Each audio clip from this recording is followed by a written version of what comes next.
This is Rob Tebbutt for Boxing Social in association with Betfred, and delighted to welcome you back to episode 5 of the Boxing Social podcast with me, your host, Rob Tebbutt. Unfortunately, not joined by my co-host Dave Allen this week. I gave him about 3 or 4 episodes before he went off. It was only one. He's out sparring Alexander Usyk in Ukraine, but I am thrilled to be joined by fellow YouTuber, boxing expert extraordinaire, now on Sky Sports and TalkSport, the incomparable Ade Oladipo. I love that Welcome. introduction. I love it. Boxing expert. We'll soon find out in the next hour and a half, I guess. Well, I don't think it's too much of a stress to call you a boxing expert. Everybody who's familiar with your work, I'm sure, would agree. But welcome you. To the booth, mate. You know stepped what? away from the green chair. I love it.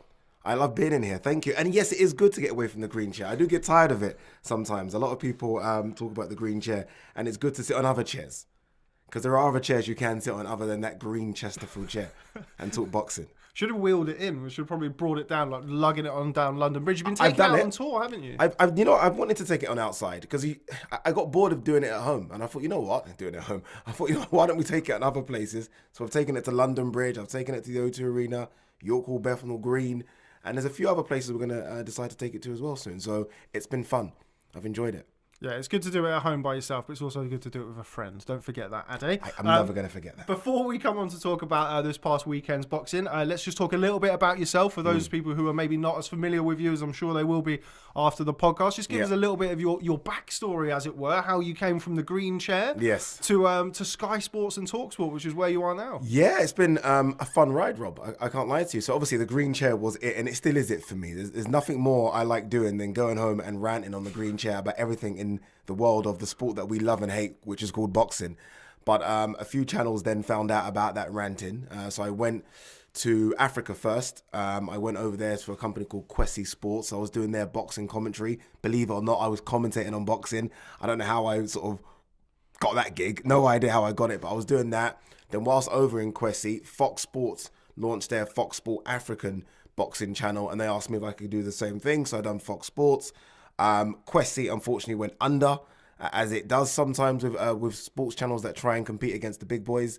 I came back to the UK and I thought, let me just try for Sky Sports. Honestly, I thought, let me just try and blag it, get into the interview. That was it. The idea was, as long as I can get in the interview and be in front of someone, there's a chance here. So I somehow got an interview. That was actually for a Sky Sports presenter role, which is never really my fit. But then they said, okay, look, you've got the energy, you've got the personality. We don't think you can do the presenter role. So they kind of let me down gently. But there's something else we can do. So they put me on the football, which is interesting. Because as much as I'm a big boxing fan, I do like other sports as well. But boxing is my go-to. But I thought, okay, interesting. Let's get in there somehow. So I went on the January transfer show, which was good. And now I've been doing everything for Sky since. So I've gone out and I've interviewed the likes of AJ and did. And it's nice, actually, because obviously you know how hard it is to sometimes get these guys to interview you. You got to run around. So with Sky, though, it's like, no, you're interviewing. You can't run, you're talking. And it's perfect. So I've enjoyed doing that. And since then, it's weird how once you do it with Sky, then the doors open everywhere. So obviously got my own show on TalkSport now, which is just amazing. Tune in if you can. I'm looking at that one and that one. Tune in if you can, please. Monday to Friday, 2 to 6, which is good. And I've got another show now on Saturdays talking about football as well. And it's just been a crazy journey. Honestly, it's been a crazy journey. So when everyone kind of puts limits on or ceilings on what you can do, I'm like, no, F that. You can do whatever you want. So it's been a great journey, but this is still my bread and butter. I still love boxing, although it infuriates me. You know this. I rant a lot about it. We don't get the fights I say, but there's still nothing bigger and better for me than a big fight. Nothing gives you that feeling than a big fight. And I'm a big Liverpool fan. You're a big Chelsea fan. Even that doesn't give me what boxing does. So fingers crossed in the next couple of months, we've got some big ones coming up. Like Loma Tiafimo is going to give me that feeling. Do you know what I mean? Wilder Fury 3 will give me that. So we have got some good ones coming up. But yeah, it's been a crazy journey the last 3 or 4 years. It felt like, to me at least, that this past weekend boxing was really back. Yeah, agreed. There was boxing in the UK. There was a massive show out in America. Massive. With the Charlo twins, which obviously we'll come on to later. But let's start a little bit closer to home, albeit not as close to home as some of the other fights. Yeah. And let's start with Hosea Burton out in Latvia in the Golden Contract semi-finals against Ricards Bolotniks. Quite disappointed I was in Hosea Burton's performance against Bolotniks. I expected a little bit more from him. What did you think? Did you? Did you expect more? I don't think I did. Okay. I don't think I did. I expected the best Burtons to beat the best Bolotniks, but I don't think we're going to see or we even know what the best Burton is anymore. I'm trying to think of the guy that had that really good little war with Buglioni. And then I look at what he's done since, and it's been journeyman, and then Bob Agisaf, who, look, no disrespect to Bob Agisaf, isn't the Bob Agisaf that had that fight with Tony Bellew 12 years ago, whatever it was. Yeah. So he's done nothing in the lead up to this. He's not been active, and he's had no big build-up fight. Again, if we saw Burton from 2016-17, then yeah, that's the kind of guy that everyone said, okay, maybe he should fight a Bowatsi, be in that mix with a Yard, a Callum Johnson. He's nowhere near that anymore. So I was looking at him thinking, you just haven't had anything in the lead up to this fight to make me feel like you're going to win this fight. And then in the end, it proved that. BT Sport, Josh Taylor, somebody I know very well, the unified 140-pound super lightweight champion, still the 140-pound unified super lightweight champion. Best in the world? 140 pounds, yeah. Yeah? Yeah, I think so. But we'll talk about Ramirez after. Yeah. Appen and Kong Song. So I went on the Boxing Asylum podcast the week before the fight, and they asked me about the opponent. And Steve, the host of the Asylum, said, the opponent's not the best. And I went, well, like Kong Song, they've had an eye on him. And I know that he's been the IBF mandatory for a long time. And certainly Josh Taylor, when he was under Shane McGuigan, they'd kind of had an eye on him. When the Barancek fight almost fell through for the World Boxing Super Series, it was going to be Taylor versus Kong Song for the vacant IBF.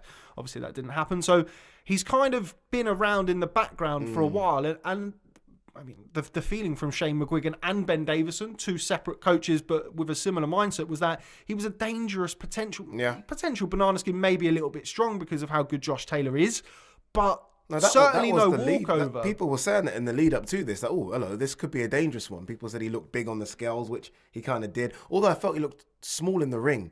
I don't know what Josh Taylor balloons up to in the ring, but he actually looked big in the ring. And I was like, on the scales, I thought Kong Song looked bigger. And then all of a sudden, Josh Taylor just went vroom. It was a dangerous one. I think all unbeaten fighters are, right? You've not lost, you think you can win, regardless of what level, and people will pick out the box rec and say, look at the person he fought, though. He's still unbeaten. I was surprised by the reaction by many to the body shot. People almost, especially people that are in the know. I think I saw Lou DiBella say, it was embarrassing. And I was like, he's got put down by a body shot. What? Do you think he took a dive? He got hit on the body and it hurt and he couldn't get up. I don't know. I feel like the reaction's almost been like they wanted Josh Taylor to have a war, because he's been in really good fights. And maybe that's what it is. It's more a flip. Maybe because we've seen him in against Barancek, which was a good fight, and Victor Postal, which got very good towards the end. And obviously Prograis was a good fight. And we're liking seeing Josh Taylor in these type of fights, which all go 12 rounds and all action fights. And when we see Josh Taylor fight for less than 2 minutes, everyone has a moan. Maybe that's what it is. I don't know, because that's the feeling I got.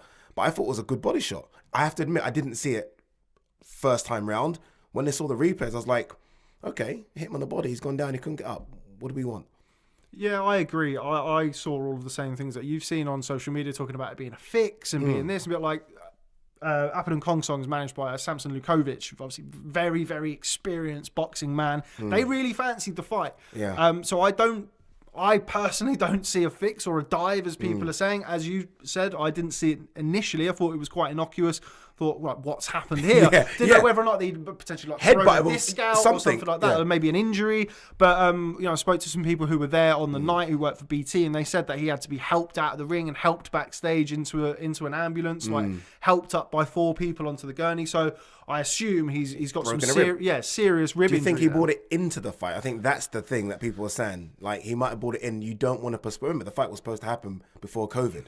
So maybe they're thinking, we don't want to postpone it again. That's the issue. One thing that I spoke to Ben Davison about before the fight was, Josh Taylor had 16 fights, 17 fights now. You can't have those fights every time out. Yeah. If you're particularly a new trainer like Ben Davison, he doesn't want to look at Josh Taylor. These are the fights that you have to get through with as little wear and tear as possible. Agreed. When you're fighting an Ivan Barancek, when you're fighting a Regis Prograis or Jose Ramirez, you're going to take some shots in that fight. You go swimming, you're going to get wet. But against an Appen and Kong Song, against these guys who, look, I certainly didn't expect Josh Taylor to lose, but I thought that he may have a few tricky moments early on in the fight. As everyone did. But if you can avoid those and get him out there inside a round, then that's obviously what you need to be looking for. Yeah. But I agree with you. I thought on the replay, it looked like he just got caught with a perfect liver shot. Yeah.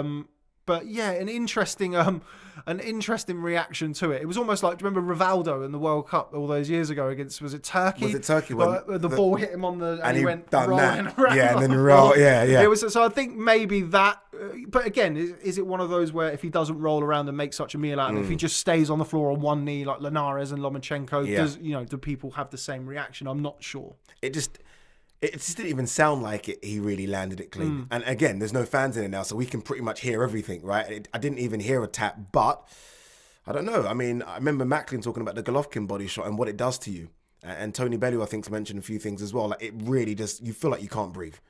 And again, I've not been hit with a body shot like that in my life, so I'm not going to... This is it. You got all the people online that have never even had a fight, right? Never been hit by a body shot, saying, oh, what's that? Get up. And I'm like, well, they do hurt. I mean, trust me, these professional boxers say body shots kill them. They'd rather get hit in the face. So it must have hurt. But it didn't look like the biggest contact. That's the problem. And again, the rolling around. I mean, it was like Neymar in the boxing ring, wasn't it? And also, it's worth pointing out that Josh Taylor, despite what Andre Ward said, is, in my opinion, one of the best inside fighters in the sport. Certainly one of the best body punchers. So if you're going to get caught flush, and he did seek the shot out. If you look at the replay, the one of it's kind of the back of Kong Song where Taylor's kind of eyeing up the shot, and he does land it. He places it where he wants to. So yeah, I agree. I think it was a bit of a sickener on the replay. And I feel like Josh Taylor's not getting credit for it now. It's almost like, well, Josh Taylor just got rid of his mandatory in the first round. Some credit, please. I feel like it was always going to be that way, though. It was always going to be that way because people don't know Kong Song. I mean, it was always going to be that way for Josh, but it was also always going to be the way with Ben Davison. Ben Davison's taken an unbeaten, unified champion. Yeah. He's gone into his first fight. If he blows Kong Song away like he did, everyone's going to go, well, you inherited a unified champion. That Kong Song was rubbish. Yes. If he would have gone a few rounds, took a few shots, everyone would have gone, oh, Ben Davison, you've taken an unbeaten, unified champion, and look what you've done against this nobody. Agreed. Whereas everybody kind of on the inside kind of knew about the potential threat, should we say, of Apple Kong Song. Jose Ramirez. So we saw Jose Ramirez in action a few weeks ago against Victor Postol. Very close fight. Yes. Spoke to some people before that fight. As was Josh Taylor's. Yeah, but this was I thought different stages of the career slightly. I think Taylor Postol was Josh Taylor's 12th fight, if I'm not mistaken. Which obviously Postol, seasoned campaigner, been around the block. I'd spoke to a few people before and they'd said, oh, Ramirez is going to do this, Ramirez is going to do that. Like, Postol is a very, very capable fighter, and that's what we saw a couple of weeks ago. Interesting matchup, isn't it? Now, it's just got to happen. But the thing that scares me about it not happening now is Bob Arum said it only happens with fans, which is disappointing. Especially when you feel like Lopez Loma is going to happen without fans. We've just got to get it on. That's the only fight I want to see. I don't want a situation where another mandatory comes out the woodwork for Ramirez or Josh Taylor's mandatory comes again. We need to see those two fight and just get it done. And then person wins, gets all the belts, goes to 147. I think both will go to 147 regardless. I like the fight. I know Ramirez is getting a little stick from that Victor Postol performance, but again, we just said it. Victor Postal's very, very good. He's very, very legit, right? It's a good fight, you know. I do think Josh Taylor can fight inside. I don't know why everyone takes Andre Ward's words as godly, just because I get it. Andre Ward, yes, we get it. Olympic champion, two-weight watch it, but Josh Taylor can fight inside. So can Ramirez, though. But Josh Taylor is definitely the better back foot fighter, a better outside fighter, but it's a fantastic fight. It really is. It's almost one of those ones where they're just going to kind of meet in the middle and go like, pfft. Yes. Which is, because it's been a fight that's kind of been looked at for Josh Taylor for a long time. They're both down the WBC route. Obviously, Ramirez now WBC champion. Josh Taylor held the silver title for a while. And I think that the way that you would look at to beat somebody like a Ramirez is kind of the tactics that Postol tried to put into place, and some people say did put into place, or Jose Zapata. Won that fight? I don't think he won the fight. Okay, I thought it was a close fight. Yeah, close fight, but he didn't win it. Yeah, I thought Ramirez nicked the fight, but kind of the conventional way to beat a Ramirez is kind of box on the outside, make him miss. But I also think that if you can beat him at his own game, then that's going to be a significant factor in the fight, which is what I think Josh Taylor is going to be able to do in that fight. You think I think Josh Taylor will be able to outwork him and find the gaps on the inside. I think the toughest fight for Josh Taylor at 140 pounds, he's already had it. Regis Prograis. Stylistically, I didn't think that was a particularly great fight for Josh Taylor. He could punch, he's slippery, he's got a very, very good mentality as well. I think that was the trickiest fight for Josh Taylor at 140 pounds, whereas I think the Ramirez fight is going to be all action, and I think he'll have to certainly take a few, similar to the Barancek fight, but I do think that Josh Taylor is just a little bit better on the inside. I'm not sure about that. On the inside. I'm not sure about I think if Josh Taylor goes into that inside game with him and he has a phone booth fight with Ramirez, it's going to go that way. It has to go that way, and he has to understand it's going to go that way as well. I don't think he's a better inside fighter than Ramirez, though. Let's move on now. I'm going to be joined in a minute in the studio by unbeaten light heavyweight contender, prospect, we'll see, Joshua Buatsi, ahead of his fight this weekend against Marko Calic on Sky Sports. So I'm going to catch up with Josh Buatsi. Welcome back. I'm delighted to be joined once again by unbeaten light heavyweight. Are you a prospect? Are you a contender, Josh? Boy, that's a good question. I think it's open to different opinions, but I'm still learning, man. So I think I don't know what to call it, but I'm still learning. I've done the British level. Still people in Britain I'd want to mix it up with though, but I don't know. You tell me.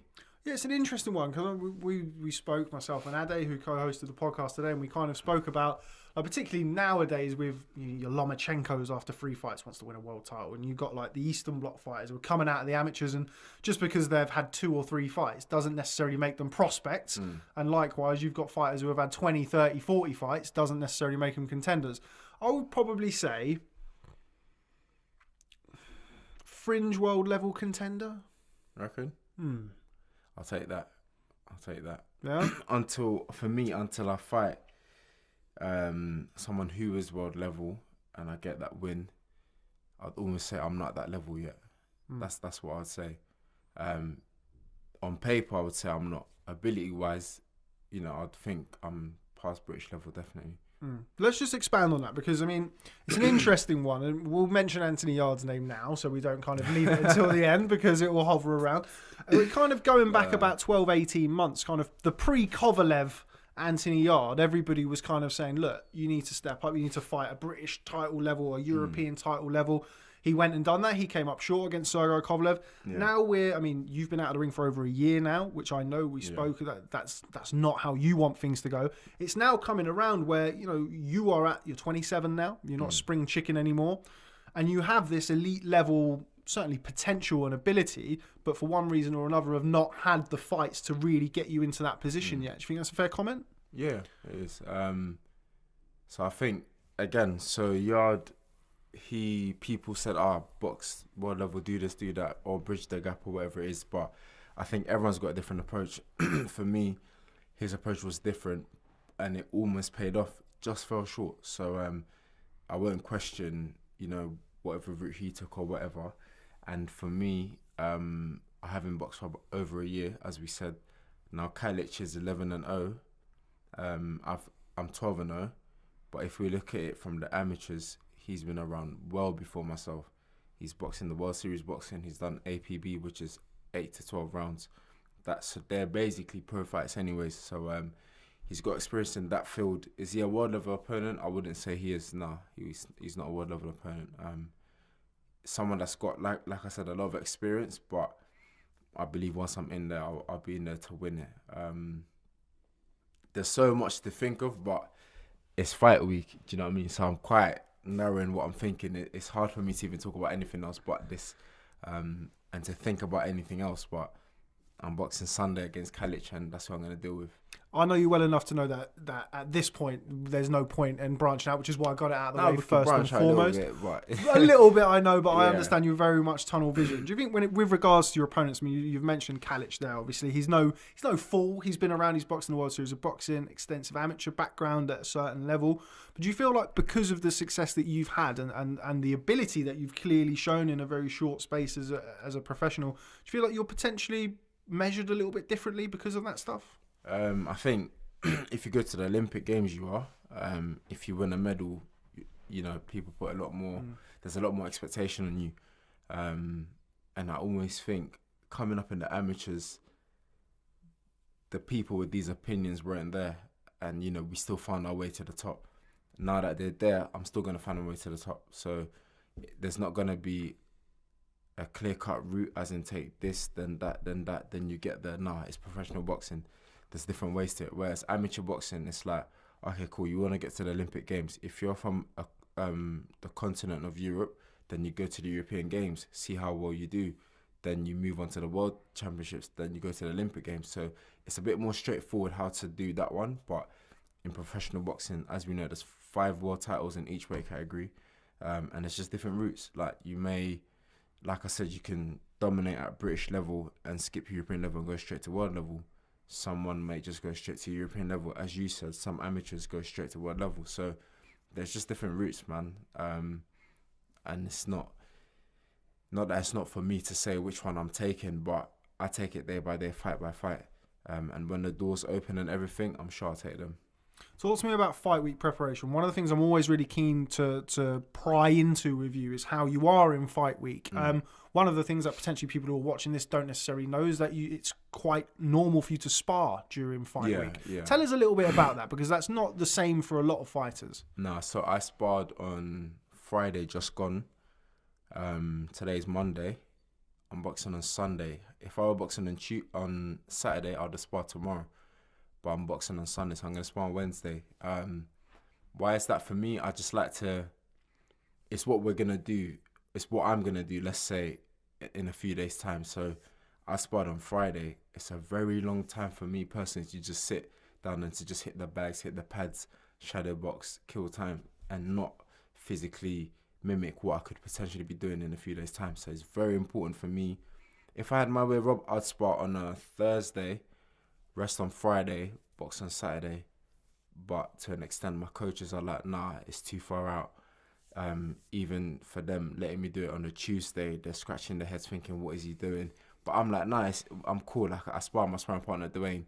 We've been doing it for years. So I know he knows how to handle what we're doing, so do I. So I try not to spar outside him, because other people, I don't know what they're going to be like. It might be a hard spar. I did it once before one of the fights.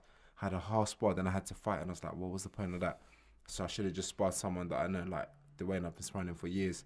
So I like to, like I said, keep my body fresh, my mind fresh. Spar on a Tuesday. If I had my way, it would be on a Thursday. Rest Friday, box Saturday. But Tuesday's good enough. When I came up to see you in Sheffield a few weeks ago, obviously in the middle of camp, coming towards the end of the camp, but you were certainly very much in camp at that point. Yeah. And we spoke about kind of the time that you've allowed yourself, that you've allocated yourself during the pandemic, and the time for reflection, really.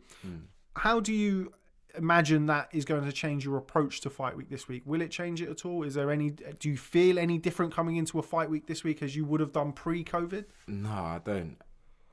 That's probably because I'm still in London now, Rob. I haven't gone into the bubble yet. So I think probably when I'm in the bubble and that, do you know what? There's going to be so many things that I might be like, whoa, this is a bit different. That's this. I'm not used to this. I'm not used to that. But ultimately, it's to make sure that come Sunday, I've done whatever I need to do, that I've changed things and put things the way they have to be, so that when I get in the ring on Sunday, I'm like, cool, that's all done. Like, everything is geared up for Sunday to me. So it's not for me to go there and be like, oh, this is different, that's not different, this, that. It is what it is. We rock and roll with it. So that's kind of like where my mind's at.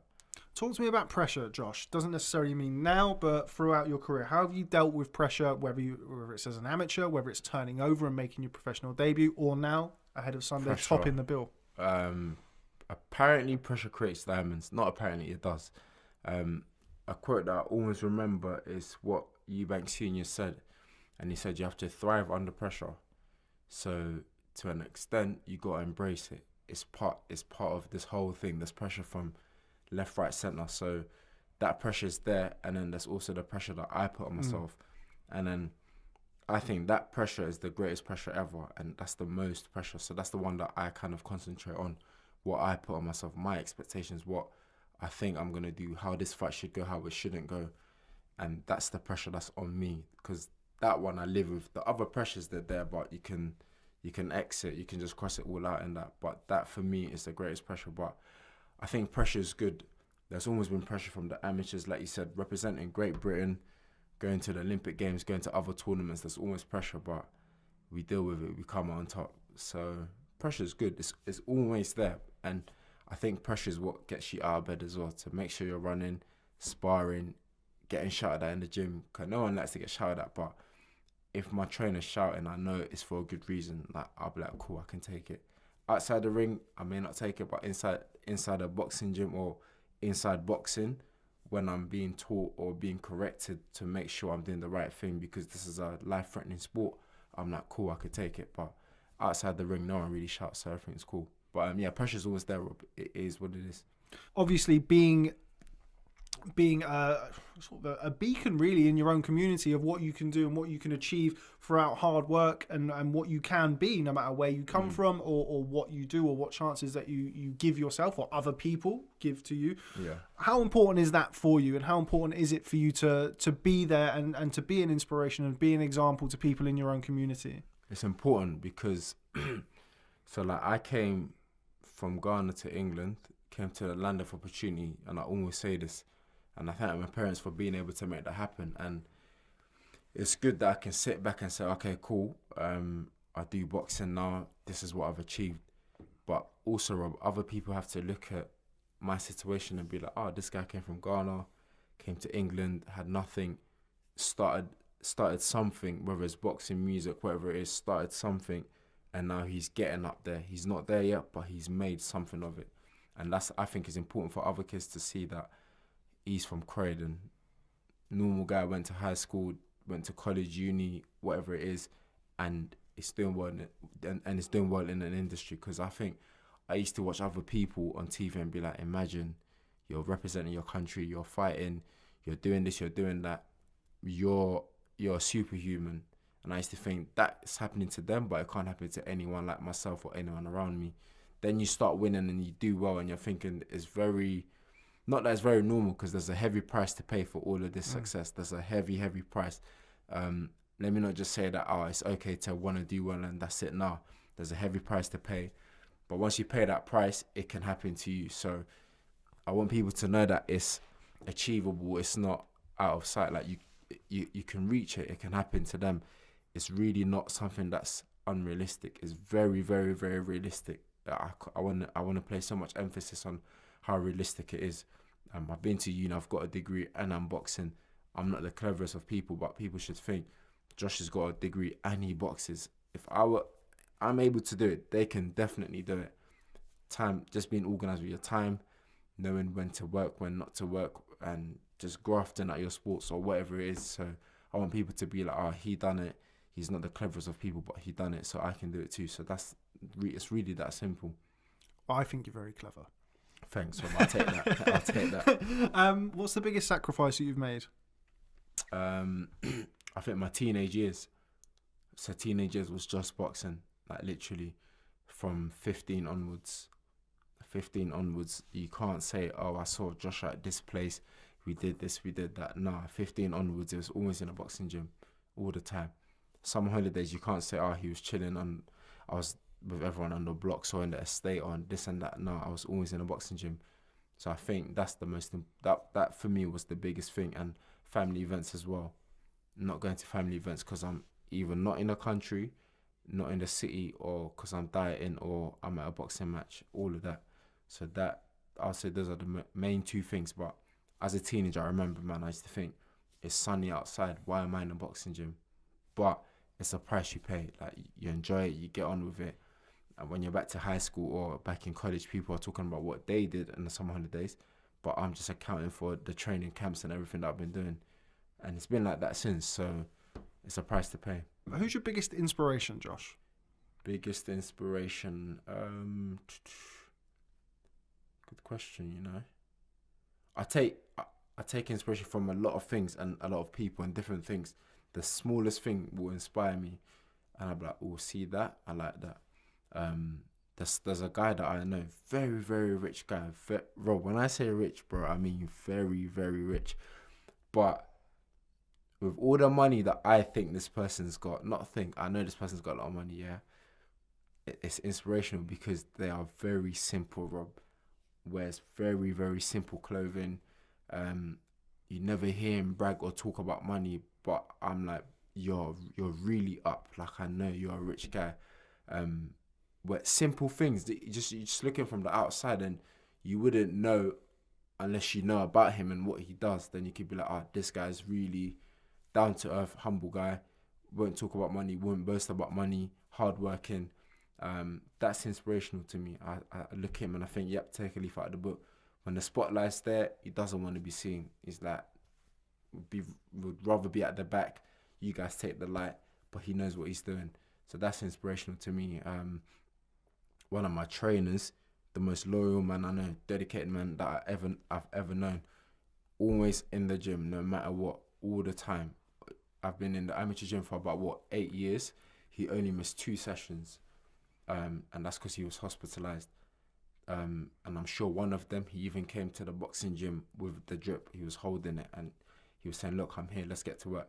So inspiration from different people, man. Like people that are helping others. That's inspiring to me. But if there's, family members as well. I don't want to start dropping names because if I go home and they're like, "Oh, you forgot me, Josh," like, what are you talking about? So I'm trying to stay away from that. But yeah. Talk to me about your faith. It's always something that I'm interested to speak to you about. Have you always been a religious man? You were born into obviously a house that was, where religion obviously played a part. But how old were you when religion became so important and so central a figure in your life? So I was born into a Christian family, X1Z, in Ghana. Then I came to England. Then I started to play football a bit on Sundays, and a few incidents happened from, let's say, like year 7 onwards to like year 10 during high school times. And then so about 15, my mum kept on inviting me to church, and then I was like, yeah, I'll come. Then something bad happened, so I said, okay, cool, this has happened, let me go to church and see what it's about. So that's when I went, and a message was preached, Rob, and I was like, wow, this is quite interesting. It's not what I thought it would be about or what I thought it was like. Again, a captivating message. So after that, I spoke to the man who preached and I asked more about it. Then that's kind of where it all began, and the interest in this whole thing about, I've always believed that there's a God, but in terms of everyone's got different opinions, different perspectives and everything, which I respect. But for me, I that's when I thought I found what I believe is God. And it's something that you have to work at. Like a relationship, like even with your friends, it's like you have to make the effort to keep in touch, to talk to them, to do this, to do that, to know about them, to study them, to learn about them. And I think it's the same with Christianity. The Bible is what I read, especially leading to fights. Rob, there's so many scriptures that I take from the Bible that without them, I don't know how I'd be getting in the ring to fight. I don't know the mindset that I'd be in. As you know, my brother's in my corner, Kevin, and he's there to pray for me and to encourage me, but the praise and the encouragement, they're coming all from the Bible. So for me, that's where the final touch is done. The hard work's been done in the gym. As I said, it's all mental now. Fight week is all mental. So once you get past that and you're telling me things that I've read in the Bible, stories in the Bible, of how God will show up, that he will not, like leave me just hanging. Stuff like that is encouraging to me. And I think when we think about God, 9 out of 10, we always think about, just like caring and nice things and everything. But if you read, there were also men in the Bible that were men of war, men of fighting, and God shows up for them. He protects them. He helps them. So stuff like that I believe in big time. And it's a major part for me. And, like to be prayed for leading up to a fight in my changing room before I come out, stuff like that is important. Like, it's very, very, very important, Rob. So, again, different people have different opinions. And like I said, I respect that. But for me, what I then believe to find as God back when I was 15 till now, it's a continual thing. It's a daily thing. It's a daily battle because, as you know, there's so many distractions coming from London as well, man. Coming from Ghana to England, coming from London, so many distractions. So it's a continuous battle. Like, do I do this? Do I not do this? Do I go here? Do I not go here? But it is what it is. It's life, and it's every day. It's an incredibly powerful message, and it's something that we have spoken about on occasion previously. With the way that the world is at the minute, I just wondered if there had been any, not changes, but how that had influenced kind of your outlook on the world, I guess. So that's kind of where I was thinking. The same breath, Rob, yeah. This is what makes me very grateful about life. I think we could take things for granted, but even today, as I'm sat here with you, the reality is that somebody planned to wake up today, but they didn't. Somebody said to the missus, all right, cool, I'm traveling, I'll see you on Monday. They didn't wake up. a brother said to the sister, I'm going to see you tomorrow morning, they didn't get up. That's just the reality. As much as we take it for granted and everyone expects to wake up when they go to bed, so many people didn't wake up. So I'm always grateful for life and everything that I have. Just anything that happens, I'm grateful for it because, like I said, man, we take it for granted. People did not wake up today. People had their last sleep last night and that was it.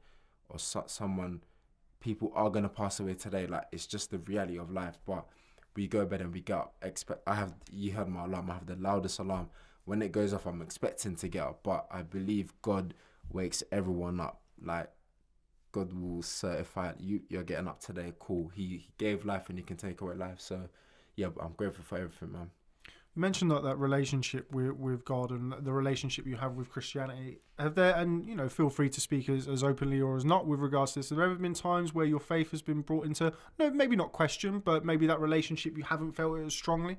Well, yeah, a lot. Like I said, the constant battle with life. When I say life, in the terms of, like, you get up, you live in London, there's good people around, there's bad people around, both what you do, stuff like that. So there's always the constant battle. I think it's like when you're dieting as well. I know I shouldn't be eating. What do I like to eat without giving away too much? So let's say, for example, I know that Coke, Bowatsi, you're not meant to have that Coke. But I've just finished a long run. I've had a good day of dieting and I'm thinking, just a Coke, it's not going to do any harm. But it's there. So it's like the battle of whether I have that Coke or not. Do you know what I mean? The Coke is always going to be there. So there's just that constant battle of life. I've come from the run. I feel good. Do I have water? Do I have a Coke? Which one is it? Not saying that I like Coke. I do like Coke actually. But yeah, after a run, I wouldn't drink a Coke. But the battle is there. Do you know what I mean? So there is almost that battle. Things happen where you question God, or you may question everything. You're like, damn, what's going on? But it's just believing. They say faith is believing in something that you cannot see. So although I can't say, oh yeah, I've seen God. Again, that's what faith is, believing in something that you cannot see. So, and we all demonstrate faith in life. We demonstrate it every time. You ordered an Uber for me today. You didn't see the Uber, but you had faith that he's going to show up at my house. I was outside my door waiting. I was like, I haven't seen the Uber, but you know what? Rob said the Uber's coming. So I'm outside believing the Uber man's going to come.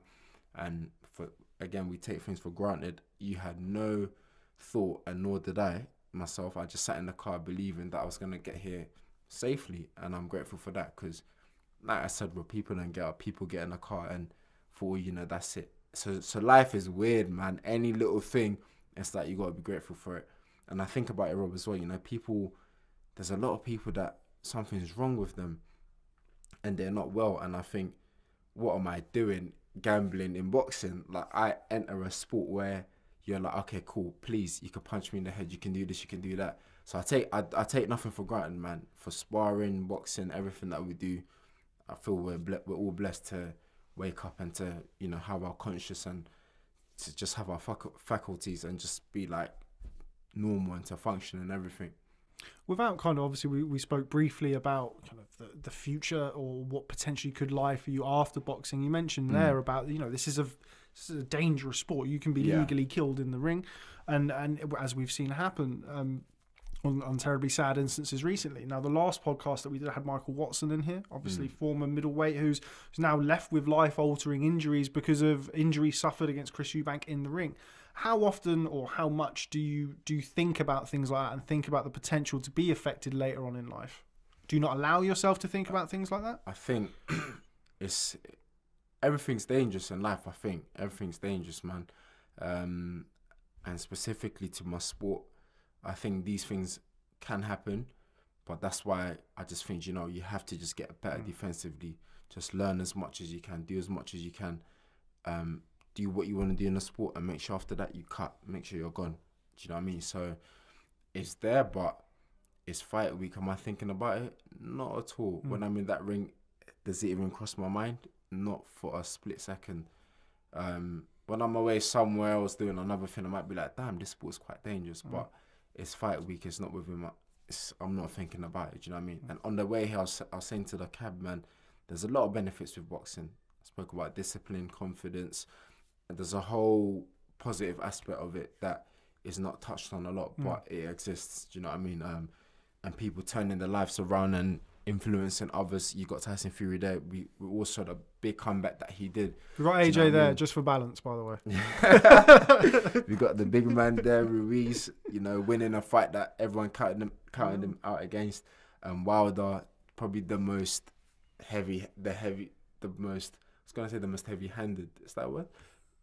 Basically, the most dangerous puncher ever, I would say, man. Do you know what I mean? So it changes lives, it gives opportunities, and that's one thing I've learned about boxing. It opens doors, man. Opportunities, you meet people, you make connects and everything. So there's a whole positive aspect to it as well. Okay, well, before I let you go, I mean, we caught up about 3 or 4 weeks ago in Sheffield, but it's always great to speak to you, and particularly ahead of your showcase event this weekend. Man. Headlining, you looking forward to headlining? I am. I'm looking forward to it, man. I'm looking forward to just being back in the ring, Rob. It's been over a year, as we said, man. So to finally have an opponent, a fixed date, and to go through the whole process again in different circumstances, but as I said, man, the result and the outcome will still be the same. It is what it is. Bowatsi yard next year? I'm trying my best. Listen, we'll see, man. We'll see. I'm doing what I'm doing. He's doing what he's doing. If it happens, it'll be good. It'll be good for it to happen with a live crowd at least, isn't it? I do definitely agree. Yeah, man. If it happens, I'll be ready. He'll be ready. Let me just set the scene for you, right? Okay, so we're in July 2021. Okay, yeah. Joshua Buatsi just knocked out knocked out Marko Calic in September the year before. Lyndon Arthur has knocked out Lyndon Arthur. You're on a collision course. It's the O2 Arena. 18,000 fans there. Mad. It's Bowatsi yard. It's, sorry guys, pay-per-view. How excited would that make you to get that fight done? Very. Do you know what? I was at the O2 Arena last week. I went there. I had to meet someone there, and I was with my mate. And I just said to him, "Imagine, like, we're here now, and it doesn't seem like the O2 that we know." But I was like, "Imagine boxing here, sold out main event pay-per-view against Shard. Like, not specifically against Shard, but just being here. But for what we're saying now, against Shard. Imagine that. So who wouldn't want to be in that? Good fight, man." Very, very good fight. What did you make of his performance against Dex Spellman before we let you go? I saw the first 2 rounds. I watched who boxed before. I think it was, I want to say it was... Esserman. He was on that card. Cedric Paynold. Heffron against Denzel Bentley. Yeah, that's the fight that I tuned in to watch. So I stayed a bit longer just to watch the first 2 of his, and I went. But it's a good fight, good performance. From what I saw anyways, it looked comfortable. So what more?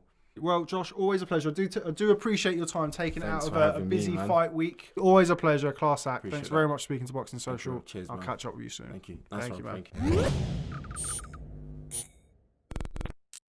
Welcome back. So that was my chat with Joshua Buatsi, obviously ex-Olympian. Yep. Desperate to get back in the ring this weekend against Marko Calic. What do you want to see from Joshua Buatsi this year? He's not boxed since August of last year. He's obviously desperate to get back in the ring. What do we need to see from him this weekend against Marko Calic?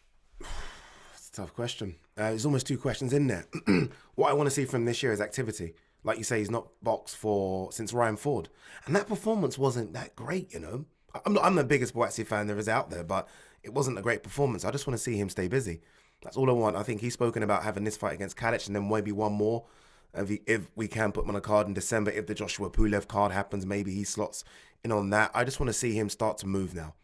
Because it's weird how there was this talk about Bowatsi Yard, and if you ask people before who's going to win, it was always Bowatsi. Now it's like, well, Yard's going to win. And I feel like Bowatsi needs to make a statement. He needs to make a statement. I don't think Calic is the fighter to make a statement against, because I think Bowatsi should be past the Calic already.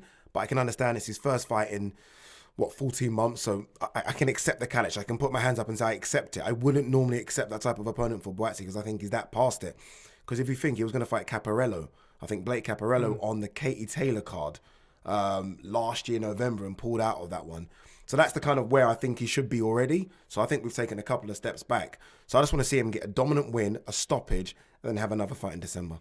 back to world level boxing. We Yes. spoke about world level boxing a minute ago. We This did. past weekend, again, staying with my love for tournament boxing, the World Boxing Super Series. They have this way, even though there's no fans there, they didn't have the lights how it used to be. It still looked really good on fantastic. the TV. It still really does. good on the TV. Just the music as well. Yeah, it's Everything. it is that Champions League of boxing. It really is. It really is the Champions League of boxing and that Champions League music. And that's what the World Boxing Super Series has brought us. But more importantly, it's brought us the fights. Yeah. And that's what we've been begging for, especially in the cruiserweight division. I mean, the cruiserweight division fights. I mean, look, it earthed Usyk. And if you know you're boxing, you know Usyk as an amateur, but it earthed him. And we would never have seen Usyk versus Bradis and Gassiev and all those guys if it wasn't for the World Boxing Super Series. So good on them. The fights are outstanding. You Yes. look at the finals that they've produced: Inoue Daenerys, Prograis versus Josh Taylor. I mean, the Usyk fight was a little bit different. Usyk versus Gassiev was a masterclass from Alexander Usyk. In the build-up to it, everything on the line, it's still an all the elite belts. level fight. It's a Yeah, high-level absolutely. fight. So that's, again, what we saw this past weekend. I was a little bit disappointed with Junior Dorticos. Yeah. I actually favoured him to win the fight. I think me and you were the only people that did. Yeah, it's probably the reason why. Maybe need to revise that whole boxing expert thing we were talking about at the start. But I spoke to Chris Billam-Smith, who trained alongside Mikael Lawal and Jack Massey. Went out to spar Bradis at the start of the year. Yeah. I hear that he's an absolute caveman in the gym. 15 round spars all the time, like multiple times a week. And you kind of looked at it at that age and you think, like, is that sustainable? And you look at kind of COVID and the way that COVID is. What sparring is he able to get to Latvia? Who's he getting? Obviously, you've got Dorticos is based in Miami. It's like a hotbed of sparring. You can get heavyweights, cruiserweights, light heavies, keep you sharp. I did fancy Dorticos as well. You kind of look at Bradis. Because of the power as well? Or? Also, I felt like Bradis, since the Usyk fight, hasn't really impressed. His comeback fight before unheralded French opponent, can't remember his name. Glowacki, did look great. Well, Glowacki's an that elbow and nonsense a knockout after. yeah. So that was kind of a bit of a nothing fight. The quarterfinals, he was very, very fortunate to make it through. And I just felt like Dorticos coming into the fight, I mean, highlight reel knockout against Andrew Tebbutt. And you kind of saw what it meant to him losing to Murat Gassiev in the first season. I just fancied him to pull it off. But Mairis Bradis boxed an absolutely superb fight. And that's what it was, right? It was actually quite, I thought, close up until round 5. Maybe I thought the first 4 rounds were like, okay, Dorticos has got chances here. But then Bradis almost went up a gear and said, okay, I'm not gonna play your game. I'm just gonna box you. And that's what it was, where Dorticos was looking for those single shots, and I thought Bradis was just stepping in, beautiful counter punching, steps on going to that left, and Dorticos didn't know what to do. And in the end, I just felt like Dorticos, although credit to him, just kept on going, just didn't have a clue as to what to do to Bradis, and it made me feel like we underestimate how good Bradis is. If we want to put Usyk on this pedestal that we do, we forget that their fight was a majority decision. 114, 114, and 115, 113 twice. That's how close he was to beating Usyk. And Usyk's now the god of boxing, supposedly. He was that close to beating him. So I think Bradis showed us how good he can be as well. I completely agree with you. I felt he showed a lot more facets to his game than we'd seen previously. Chris Lloyd and Darren Barker, who were doing the commentary. Shout out Chris Lloyd and Darren Barker. That's your camera. There you go. Sorry guys, fantastic. They were pointing out and alluding to the fact that it had some traits of the Gassiev performance against Dorticos, which was kind of just wary of that massive right hand and the serious power that he carries in it, but also those kind of raids that we saw from Bradis and Gassiev when Gassiev boxed him. Raids, it kind of, you used to talking about people who kind of come in and nick a shot and come out, but Gassiev and Bradis finding the openings and really letting their hands go and doing damage when they did, and I felt like that was important as well.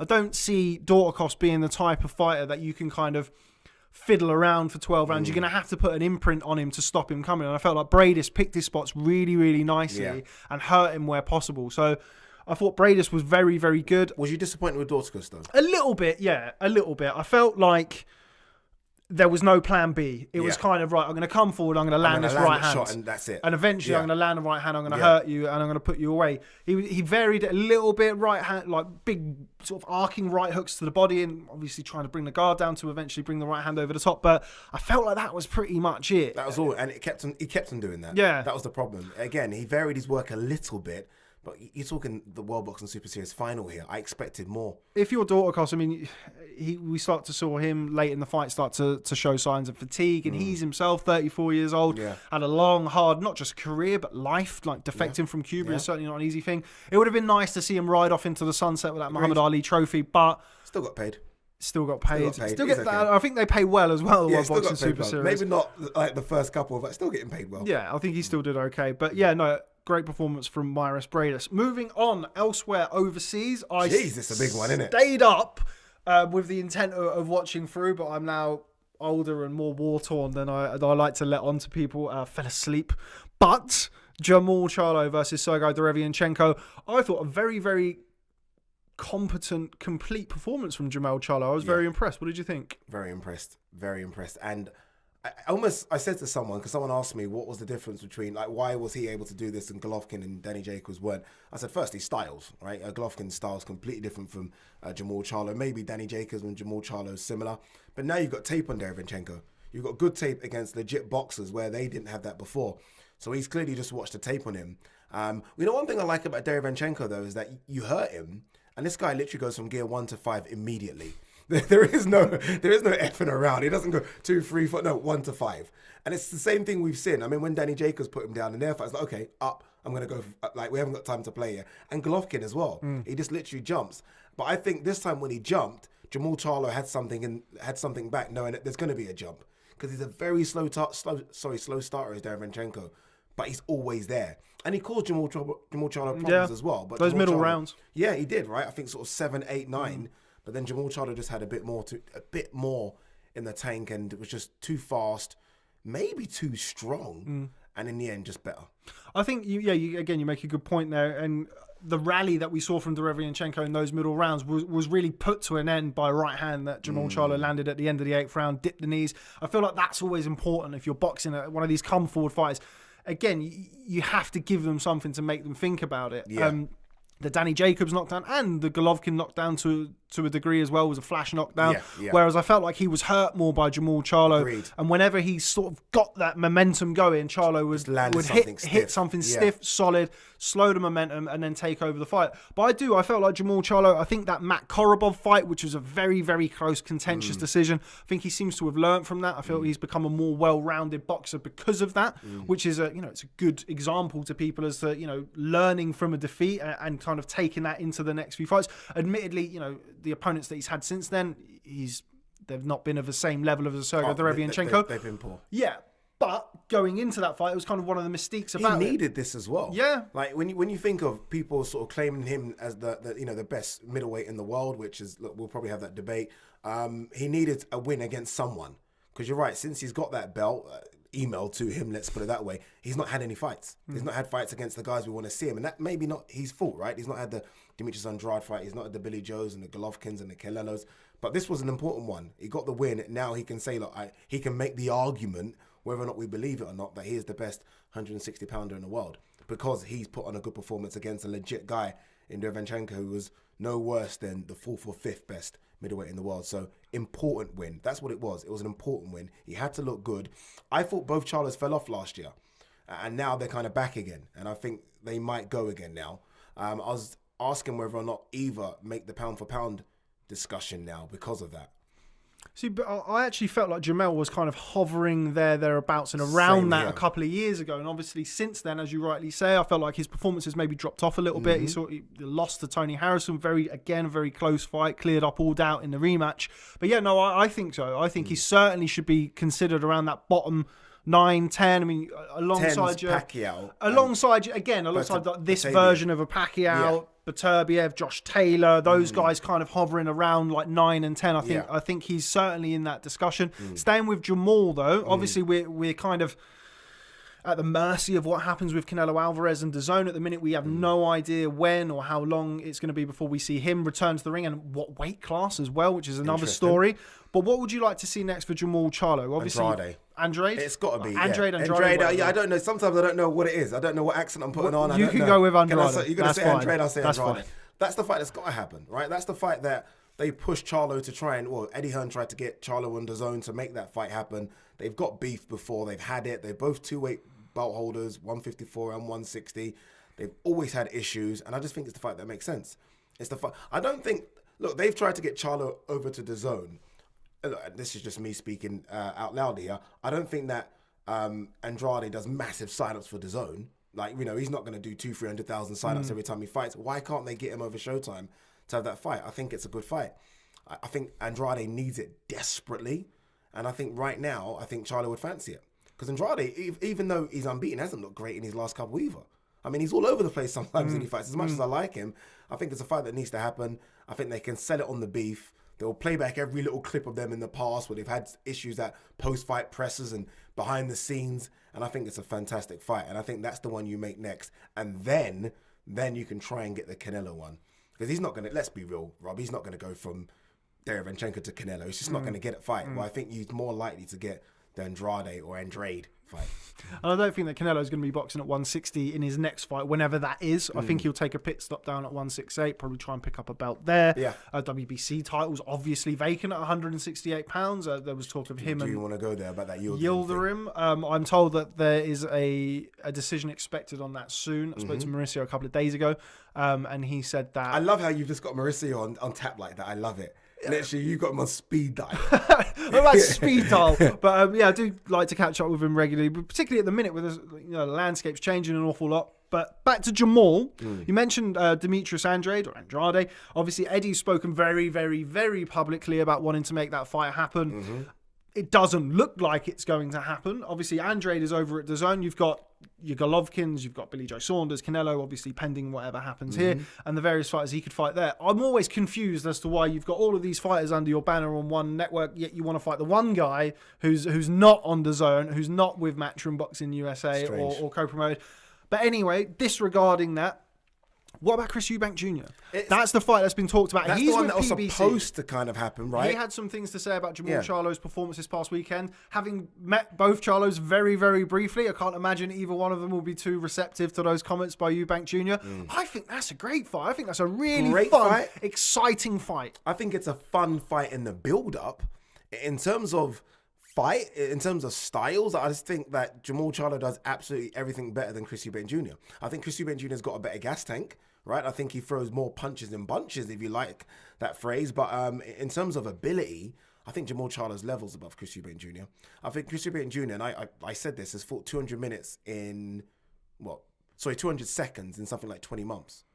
He's not had no fights at all. He's had that James DeGale fight, then he had, how long? 200 seconds, sorry, as I said, against Korobov, and that's it. He's not been active, and we can have a Hosea Burton issue here. He's not been active at all. I don't see how he goes from doing that to fighting Jamal Charlo. I don't think you even deserve to go from that to fighting Jamal Charlo. I think there's got to be something in between. But I do like it, but I just feel like Charlo right now, apart from the hype that Chris Eubank Jr. brings, and he does bring that, I think that Charlo right now is levels above. And I don't think he'll be looking down. And that's what he'll be doing, looking down to get a Chris Eubank. I think he needs to fight someone that has a world title, someone that is unbeaten. And I think that man, yes, I get it, the zone issue, but I think that man is Demetrius Andrade. Potentially. I would still, as much as I don't think it would be a fight to set the world alight, I would still like to see Demetrius Andrade versus Billy Joe Saunders. Oh, absolutely. It has to happen just because of it's been made twice. It has to happen, right? I mean, we've had the issue before. We're not going to talk about that issue. But now, look, why not? Stylistically, actually could be a boring fight, by the way, because both of them are quite slick boxers, right?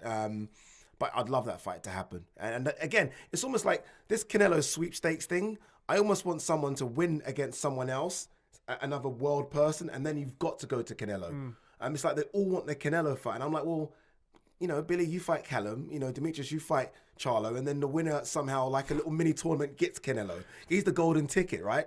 It all sounds way too sensible for boxing. Yeah, it's never going to happen. But yeah, Demetrius Andrade versus Billy Joe would be fantastic. Who do you pick? Do you do fence No, I don't fence it at all. Okay. But again, like you're kind of looking at Billy Joe Saunders. What version of Billy Joe Saunders is out there? He's just changed trainers again, which admittly it's not the same as a trainer who's been with somebody throughout his whole career. Billy Joe kind of likes to go here and there, and I think Ben Davison did an interview recently with Umar where he said that it keeps it fresh for him, which I think is potentially a good idea. But we've also seen him kind of. It's been a long time since that David Lemieux performance, and long time. I don't know what version of Billy Joe Saunders is out there. I think the best version of Billy Joe Saunders beats the best version of Demetrius Andrade, and I'm quite confident in that. Going back to what you were saying about stylistically and what the fight would look like, my granddad used to tell me a saying.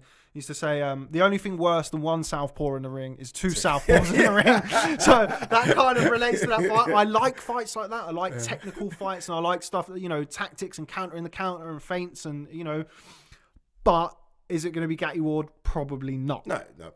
Yeah, Probably not. house on it. Not being. Moving on, Jamal Charlo. Yes. Unified Yeah. champion now. Stoppage win over Jason Rosario. Kind of going back to the Josh Taylor knockout over Appen and Kong Song. Yeah. Quite a strange one to Weird, see. You dude. don't often see people stop. I think you don't often see people stop with a body shot anyway, really. One punch body shots nowadays. Not But, body, but a jab to Dude, the body. It wasn't even a big jab. I actually thought it was like almost like a rangefinder to kind of just keep Rosario away.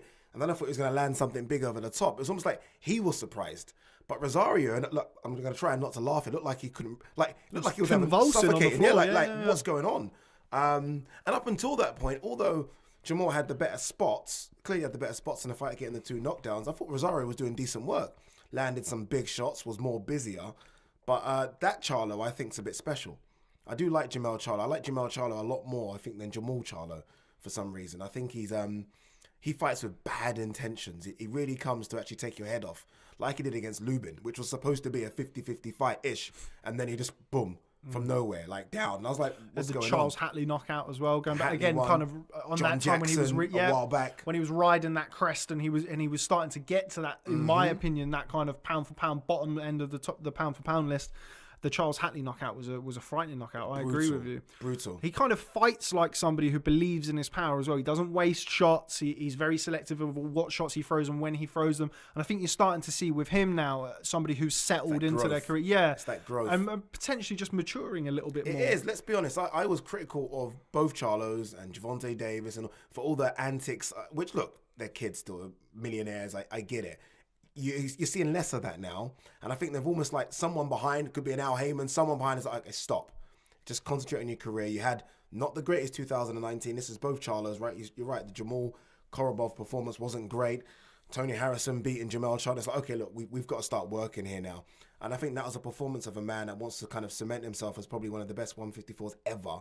And then I think eventually clean up the division, which he will, and then see what happens at 160. But I thought that was a fantastic performance against a dangerous, also big Rosario, who himself's coming off a really good win against Williams. So he's high on that win. But now, I was thinking, what next from at 154? For some reason, I still want to see the Jarrett Hurt fight, even though Jarrett Hurt's coming off a loss to Williams, who then lost to Rosario, so it's a bit weird. But it's kind of that thing that we always like to talk about as boxing fans, and also the hardcore boxing fans. It's, just because he lost to him and he lost to him and he lost to him, it doesn't matter. They're all still great fights. They're all still pretty much all under the same banner with PBC. Yeah. You've got Patrick Teixeira, who's obviously the WBO champion. That's kind of the missing piece to the jigsaw, depending on how how PBC and Al Heyman view the WBO title. Because obviously, they don't normally like it. They're not crazy about it unless one of their fighters has it. Yeah. But so we'll wait and see kind of how that plays out. But you make a good point again about Jason Rosario. He's like ungainly, strong, brutal. Like the performance against J-Rock. I mean, J-Rock we've seen in the past get stopped obviously by Jamal at 154 pounds, and we've seen him what hurt. a stoppage that was as well. That was a brilliant shot. It was kind of similar the Boots Ennis kind of shoulder roll and uppercut that we saw a couple of weeks ago.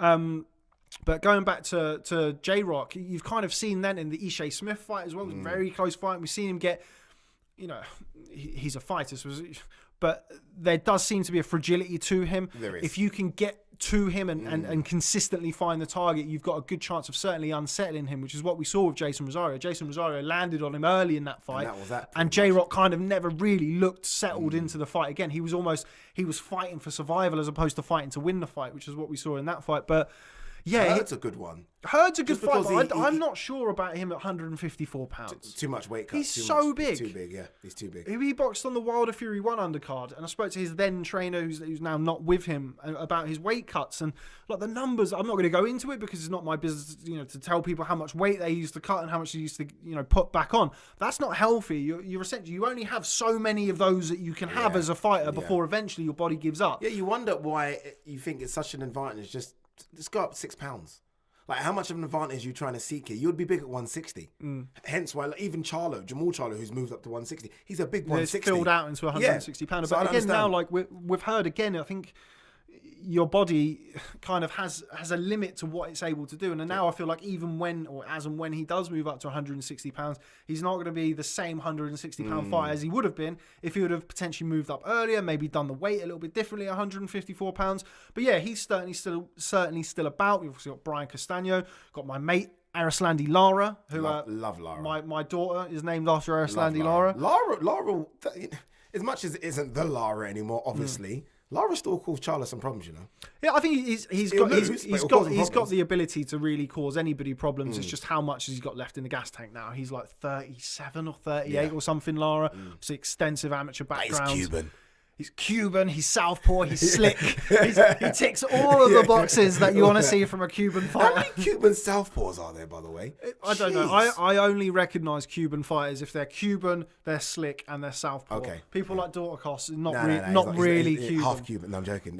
Moving around to the undercard of this past weekend, we obviously saw the return of Luis Neri. We saw Casemiro, as we spoke about, with Danny Roman against Payano.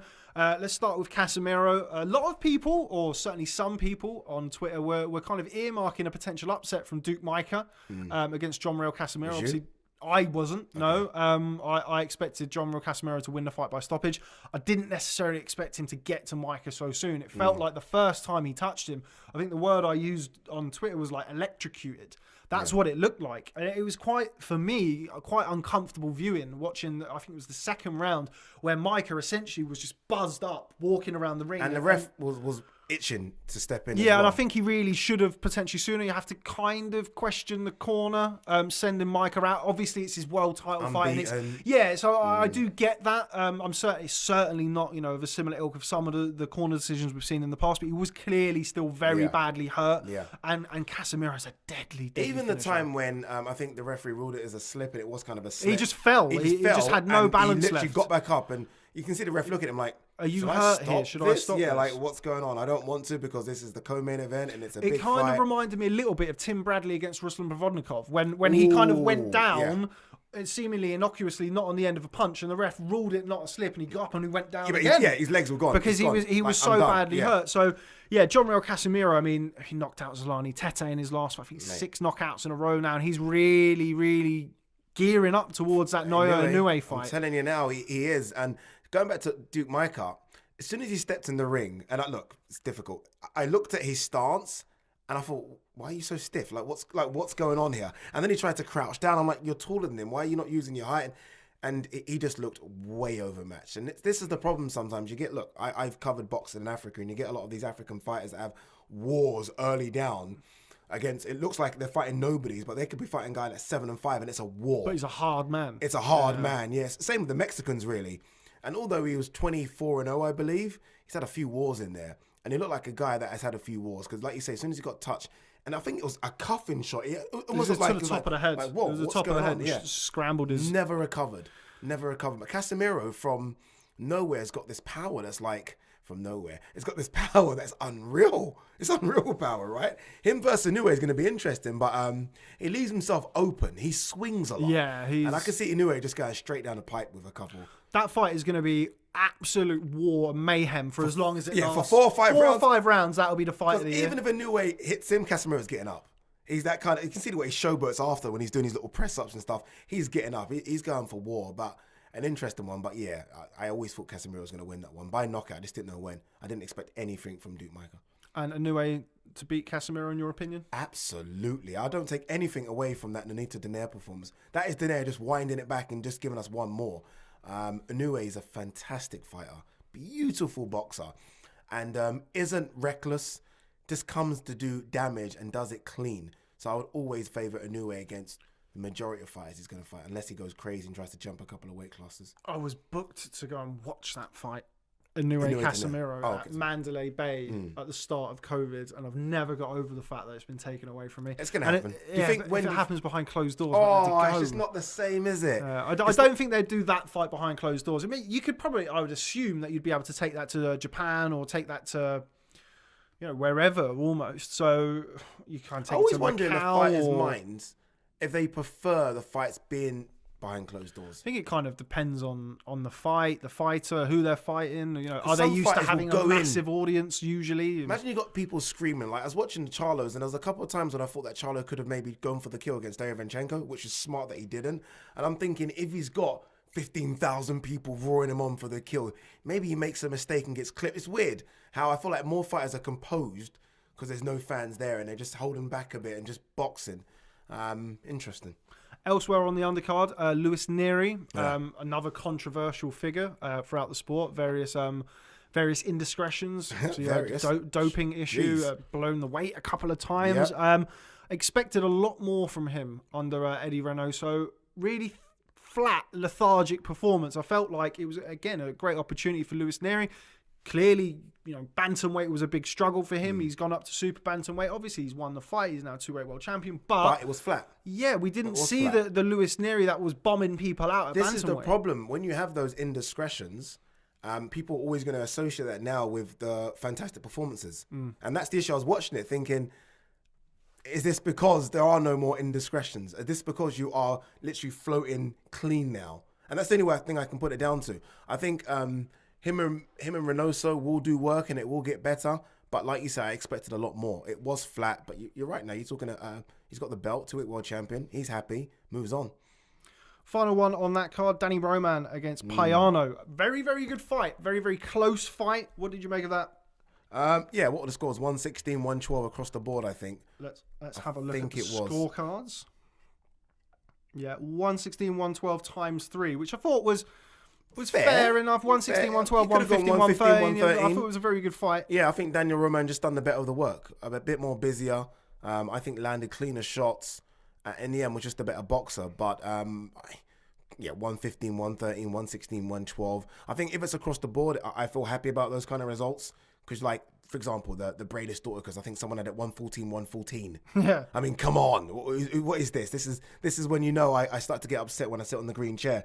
But I think Daniel Ramon, good performance, good win, moves on.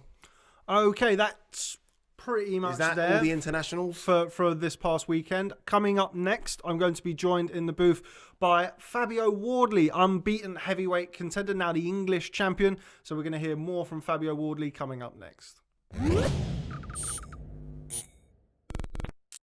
Welcome back. I am joined here today by, I called up Matchroom and I asked them to send me the most emerging talent, the heavyweight that everybody's talking about from the Dillian White stable. And they sent me Fabio Wardley instead of Alan Babbage. How are you, Fabio? I'm good, mate. How's things with you? Everything Yeah, all right? very well, mate. Very well, thank you. Of course, I am joking. I am very much privileged to be joined by the English heavyweight champion, the newly crowned English heavyweight champion, Mr. Fabio Wardley. We've kind of mentioned this off camera. I mean, we've spoken quite a lot throughout our time of kind of knowing each other, but we've never really done a proper interview. It's usually kind of fight week stuff. How's your camp been? The formality of how's this? You done all right? Have you trained hard? Yeah, all of the same old. Exactly. Are you going to win this weekend? Well, I hope so. Yeah. So, I hope. Well, fingers crossed. So it's one of those. So today we've got you in, and I'm very, very excited to learn more about you because you are. I mean, I just had this conversation with Ade, who's co-hosted the podcast today. You are still somewhat of an unknown quantity. People know that you have a background in kind of white collar boxing, but they don't really know the story of Fabio Wardley, how you came from where you were before then to there to obviously now English heavyweight champion, looking to take on all comers for the British title sometime soon. So yeah, that's basically what we're doing here today. So take me right the way back. Fabio Wardley. Where do we start? So I guess, how long ago is it now? So maybe 6 years ago now was when the first time I ever really definitely the first time I ever stepped foot into a boxing gym. Every time I ever laced up a pair of gloves. First time I ever just did any kind of pure boxing session, and it just went from there. Really, it was an incremental thing because I'll be the first to say I wasn't one of those kids that grew up and boxing was my be all and end all and that was my life from as soon as I could walk. That's what I wanted to do, and it wasn't. It was a gradual thing that. The love for it and the enjoyment of the sport and everything kind of took hold of me as it kind of progressed and more and then built, and then it has got to the point now where it is my life, it is me, it's everything I want and everything I want to do. So yeah, I started out early on in white collar. That was just the gym I was at. It wasn't really a choice. It wasn't I don't want to do ABA. It was just that's what was available to me because I'm from Ipswich and there wasn't too much going on there in terms of boxing. We're not lucky to have Neasden and Peacock and all them nice big ABA clubs that you can go to and do all that with. So I just took what was in front of me really and ran with it from there, and it worked out pretty well in the end. And we had a few white collar fights and ended up a few years later somehow achieving myself a little belt. Well, I think you did slightly more than that to get that, but we'll come on to that in a bit. You make a good point about being from Ipswich. I'm from kind of the well, I'm not, but my family from the rival neck of the woods in Norwich. So we'll try and keep the beef to one side. Yeah. We'll, just for today. We'll set it aside. Yeah. It's like Crips and Bloods, but we'll piece up today. We'll piece up. What was it like growing up in Ipswich? Good, cool. So it's funny because if you ask me where I grew up in Ipswich, the place I grew up is a place called Chantry, and that's known as the rough part of Ipswich. But then if you compare that to like London and places like that, it's not really. But for Ipswich and for what it was, that was the rough place. That was the place where the bad things happen, kids are getting in trouble and stuff's going wrong for everyone. But that was where I grew up, and it wasn't really like it's one of those things that you never notice that there's an issue with your environment because you're in it, because it's just normal day to day with you. You're just going about and yeah, that happens, there's a fight there and these kids are doing that and they're robbing that and whatever, but you're just going through it. So I never had a bad upbringing at all. If I look back, I don't have any issues with it. There was nothing bad at all. It was just not kind of your ideal silver spoon, but I got through and did all right. So it was good. I've got nothing bad to say about Ipswich at all. I'm thankful for all that it's given me and the support that the town has for me as well. Get into any trouble yourself when you were a young kid?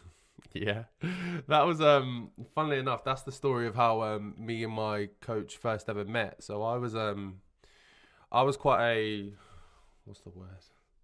We'll just say I was quite a naughty kid in like school and stuff, and I was on like a program where they wouldn't put me in the classes, but I'd do like these extracurricular things with this like special kind of out of school organisation that looked after kind of naughty kids and trying to keep them engaged and interested and stuff.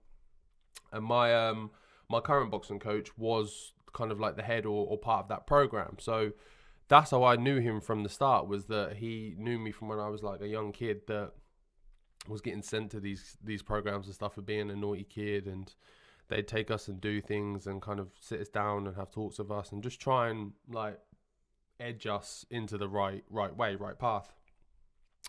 So that was kind of how we first met and things, and it went from there that after doing that program and I grew up and matured and whatever, I kind of grew out of that little phase and got onto a better path, that I contacted him later in life and said like, where are you? What's going on? What are you doing? I know you've always been involved in boxing. I was interested in trying it. What gym you at? Where are you? Can I just come jump in and just see how I feel about it? And he just said, yeah, come up. And that was how it all went really, was that I just messaged him randomly out of nowhere and said, look, I hope you've been good, but just want to come try some boxing. I was like, where's the gym? Is it alright if I come up? He said, yeah, get involved, and been me and him ever since. So what impetus, what inspired you to do that? Like, I'm always kind of interested to see whether the fighter's 6 years old, 16 years old, or even later. What kind of says, okay, I really want to go and box now. I really want to go into that gym and have a fight or whatever. What was it with you? I've always massively enjoyed pushing like the competition aspect of me versus me, and then me versus someone else. How far can I push myself, and then how far can I challenge myself against that person in front of you? And it's almost quite an arrogant thing in the sense that I want to beat you. Like, I want to show that I can run further than you, or I can do more rounds than you, or I can skip for longer than you. I want to show you, and I want to let you know, and I'll skip right next to you, and I'll look at you when you're flagging on like 20 minutes in and I'm still going strong, and I'll egg you on. And that's that kind of little bit of arrogant side to me that's there, that I want that competition. And don't get me wrong, there's a lot of times where I don't always come out on top, but I always enjoy the process of just challenging myself and pushing myself. And I think that's where I looked at boxing, and it was because I came from doing like football and bits of rugby and little bits of team sports and stuff, where if it goes wrong or if you lose or whatever, there's somewhere else to push the blame. Like, you can go, oh yeah, well, you didn't do your bit, and oh yeah, well, you didn't do your bit. Whereas in boxing and stuff, it was all me. And then kind of coming back around to that glory thing as well, is that if you win, it's all me as well. It's not, I don't have to share that with you. It's mine. Like, I won, I did the work, I did this, I did that, and now all the praise is mine. Again, with like team sports and stuff, you have to share that. Like, you win a game, you win a cup, whatever. Yeah, we all played our part. So I think that's where it came from in me. That there's something in me that wants it all for myself, kind of thing. I wanna show that I can do it on my own too, and without anyone, and do it on my own, which is half true and half not, because obviously there's a team, there's coaches and stuff, but ultimately the nitty gritty of it is just me. So I think that's where I kind of really was drawn to boxing, because it was just, look, you're in that ring on your own now. Let's see what you've got, see what you can do. Talk to us about the white collar scene, because I feel like a lot of people who have not been to a white collar show or not seen it, like they kind of look at Snatch and Guy Ritchie and think it's going to be one of those. Literally. But what's it like, and specifically your first one? Because you can, like, no matter what, you can do whatever you want in the gym. But the first time that you step into the ring and that white collar, what was that experience like? It was surreal, really was. Like, I think first off, with white collar, whenever you say white collar, people have this like negative connotation, like you said, like of it being kind of in like a shed or a back garden, alley, just like a couple of rough guys throwing some punches at it, almost like bare knuckle style. And it's not. It's like the shows and stuff. Some of the shows are actually put on and more glamorous than a lot of like ABA shows. Just like, not to say necessarily the quality is as good in terms of like how the boxers are and things, but to just go to them and stuff, I think it'd be a good experience for people to just realise that they're not as kind of bad and dingy as everyone thinks they are. All the shows I fought on were great. They were great shows. They were well set up, evenly matched. They were good fights, and I always had fun on them. Like, I never had any issues with them. Don't get me wrong. Up and down the country, there are some bad shows, and there have been some things gone wrong, and it does need a bit of regulation. I understand that, but it doesn't mean that it's wholly bad as a whole. And I always loved all of those. My first like kind of, well, my first white collar fight was obviously at my hometown in Ipswich, and like, it was just so weird, like, to do it all, to like there was the first time like I'd ever got my hands wrapped properly, and I was like, oh God, this is like weird. And then like I was warming up before a fight. It was such a weird concept to me that I'm literally going to have a scheduled fight. Like, I have planned to fight this person at this time in this day. Like, when you break it down for what it is, it's actually quite a weird thing, which I was like, this is a bit mental. And aside from all of that, I've also invited all of my friends as well, so they can watch me have a fight with this guy in this place. And it's just like, I took a little moment to be like, what actually am I doing? Like, what is this? But then, like, I did it. The ring walk was just great. Like, I don't know if you've never boxed before, if you've never done anything, it's a hard emotion to kind of really explain to someone that how you feel all the way through, because you are, everything in your body is nervous, everything's firing and twitching, and you're like, oh shit, like, this is not gonna and then, but you at the same time, you're absolutely buzzing as well, because everyone's like saying your name and you're cheering, and the announcer announces your name and everyone roars, and you're like, yeah, come on, like, I'm the guy, like, I'm the man. Like, building yourself up more than anything. But at the exact same time, you're like shitting yourself, going, but what if it goes wrong? And no.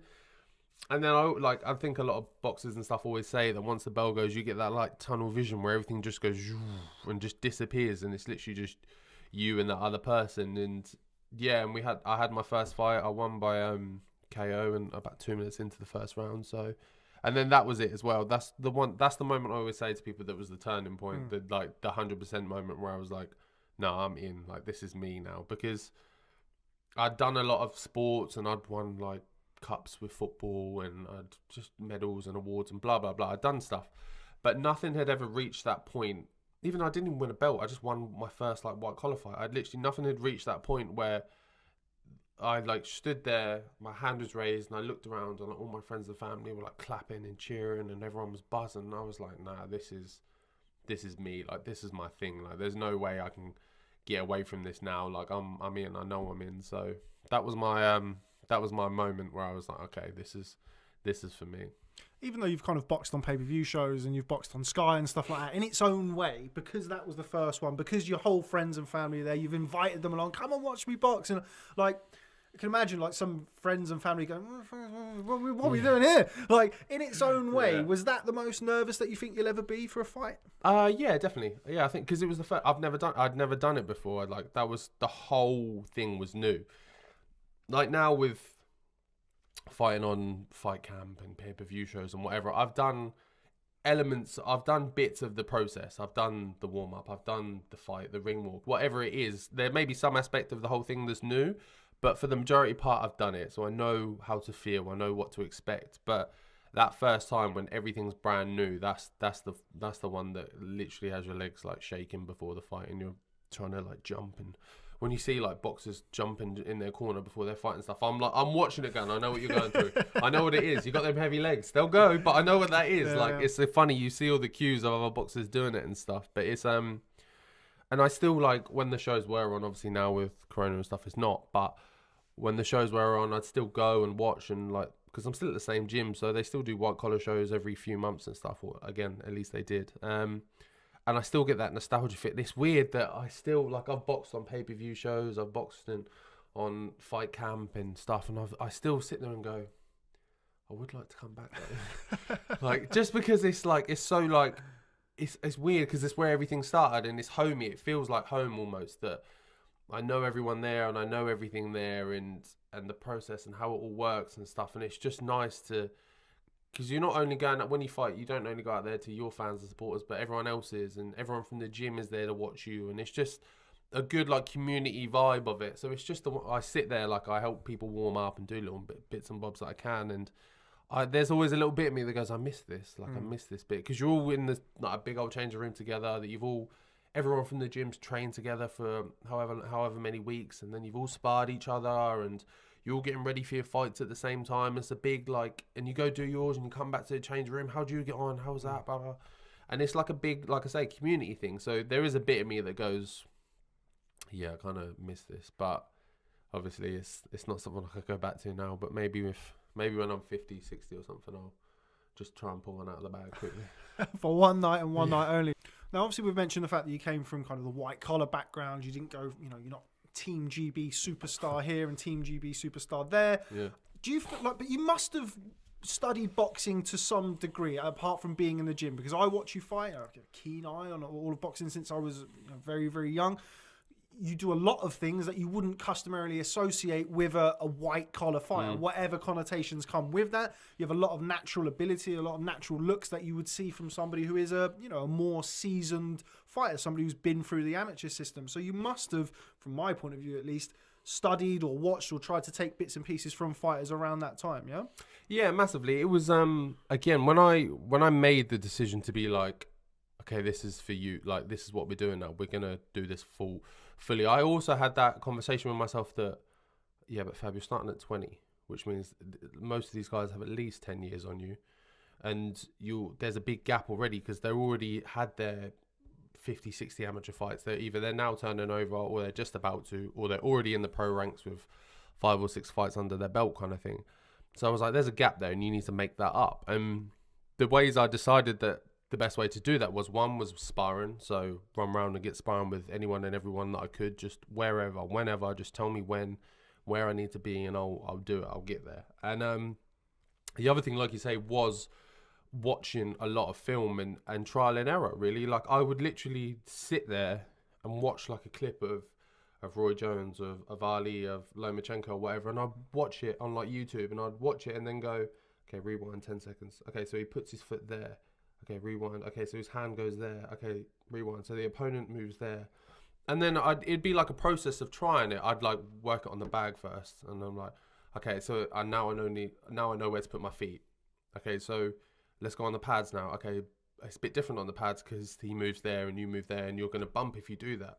Okay, so you just need to shift that there. And it was just like a process of trial and error, and then taking it from all of that then into sparring. And I can't tell you how many times like I went through that process. I did something that was like cool on the bag, cool on the pads, worked well. When does sparring? Bang, one in the face. I was like, okay, we're scrapping that. That doesn't work. That doesn't work in a real situation. So it was just a whole lot of trial and error, and I really enjoyed the process of watching and learning. And the thing is with boxing, you can incrementally watch yourself get better. Like you can look at yourself from month 1 to month 2 and you'd be like, I can do that now, and I couldn't do it. Or I can, like, for a long, long time I struggled with the left hook, and it was something we worked on, and I went from not being able to do it to it being able to at least get it off. and then it being quite a useful punch for me, then almost turned into like a punch I used quite a bit because I liked, and it was just nice to see that process of you can be like here at the beginning, but as long as you stick at it and go, you can get to somewhere good with it. And that's where I just really enjoyed boxing as a whole, because that was the same with everything, from your footwork to your head movement to like the shell that I use from times like that. Like, don't get me wrong, it's not great, like absolutely perfect as it is, but it's in a usable place now, whereas before it was awful. I couldn't ever get it off properly. I'd just getting clocked in the face. So it's just I thoroughly enjoyed that process of just getting that incrementally better at something. Yeah, and it kind of goes back to what you were saying initially about like the competition with yourself and seeing where you are here, and if I work it, and you are kind of competing against yourself to get something like that done. So I can certainly see that. You mentioned like the shell, and that's something that piqued my interest when I've watched you in the past. I'm assuming Floyd may have been the first person that you kind of took that from? Yeah, the first one ever that I took it from was Floyd, and then I moved from there a bit to like with Sweet Pea and James Toney and things like that, and I took, because they all use it, but it's different. It's not still the same. It's still different, and that was something that I learned as well, which was cool to see. Was like, oh yeah, okay, it is the same, but it's not, and it's when to use it against what opponents.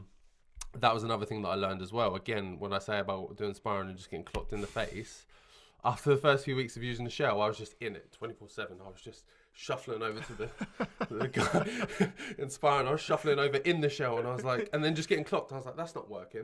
That's not how Floyd does it. Yeah, I was like, hang on, he gets away with it. Why can't I? And like, that was the part of the process that I had to learn, that you use it when it's appropriate to use it, and the scenarios what are appropriate to use it in, and the way you use it, and how it can be used in terms of offensive and defensive, and what punch comes off what roll, and what feels normal, and then not to get completely stuck in that, and not to like completely get stuck in an orthodox stance as well. I figured out a kind of medium between using both and stuff. So yeah, it goes back to that just trial and error. But Floyd was the first one I ever saw do it, and then I kind of gravitated more.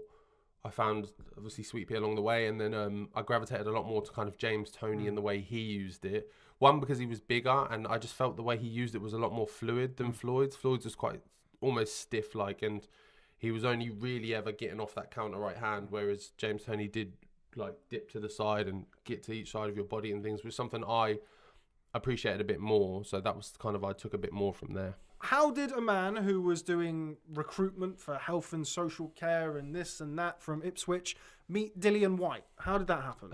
Again, sparring, that was all.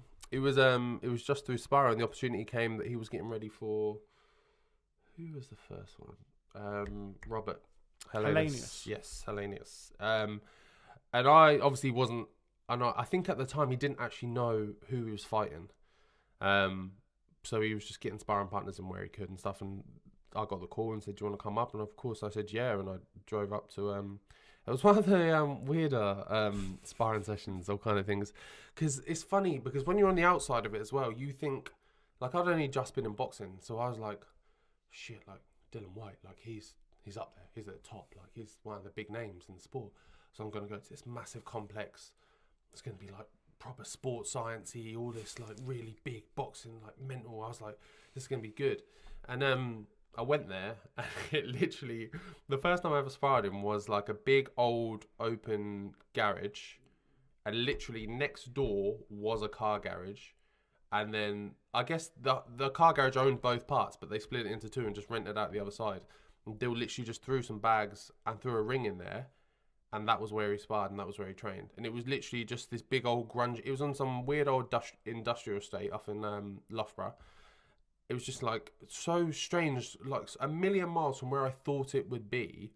Like there was oil stains on the floor, and it smelt like oil and car parts and stuff. And I was like, is this like real? Like what's? And when I first got there as well, I was like just looking at this big like car garagey shed thing, and I was like, surely this is not it, and like knocked, and it was like, yeah, cool, come in. And I was like, okay, great, whatever. But we sparred, and it developed from there. Really, was that like we sparred a couple of times, and I think he realized that I was keen and wanted to learn, because I'd always like try and just, I didn't want to be a dick and bother him too much, but I wanted to just pick him at little things like, why did you do that? And okay, how do you train? Do you train like that, or do you do things just little bits as and when I could?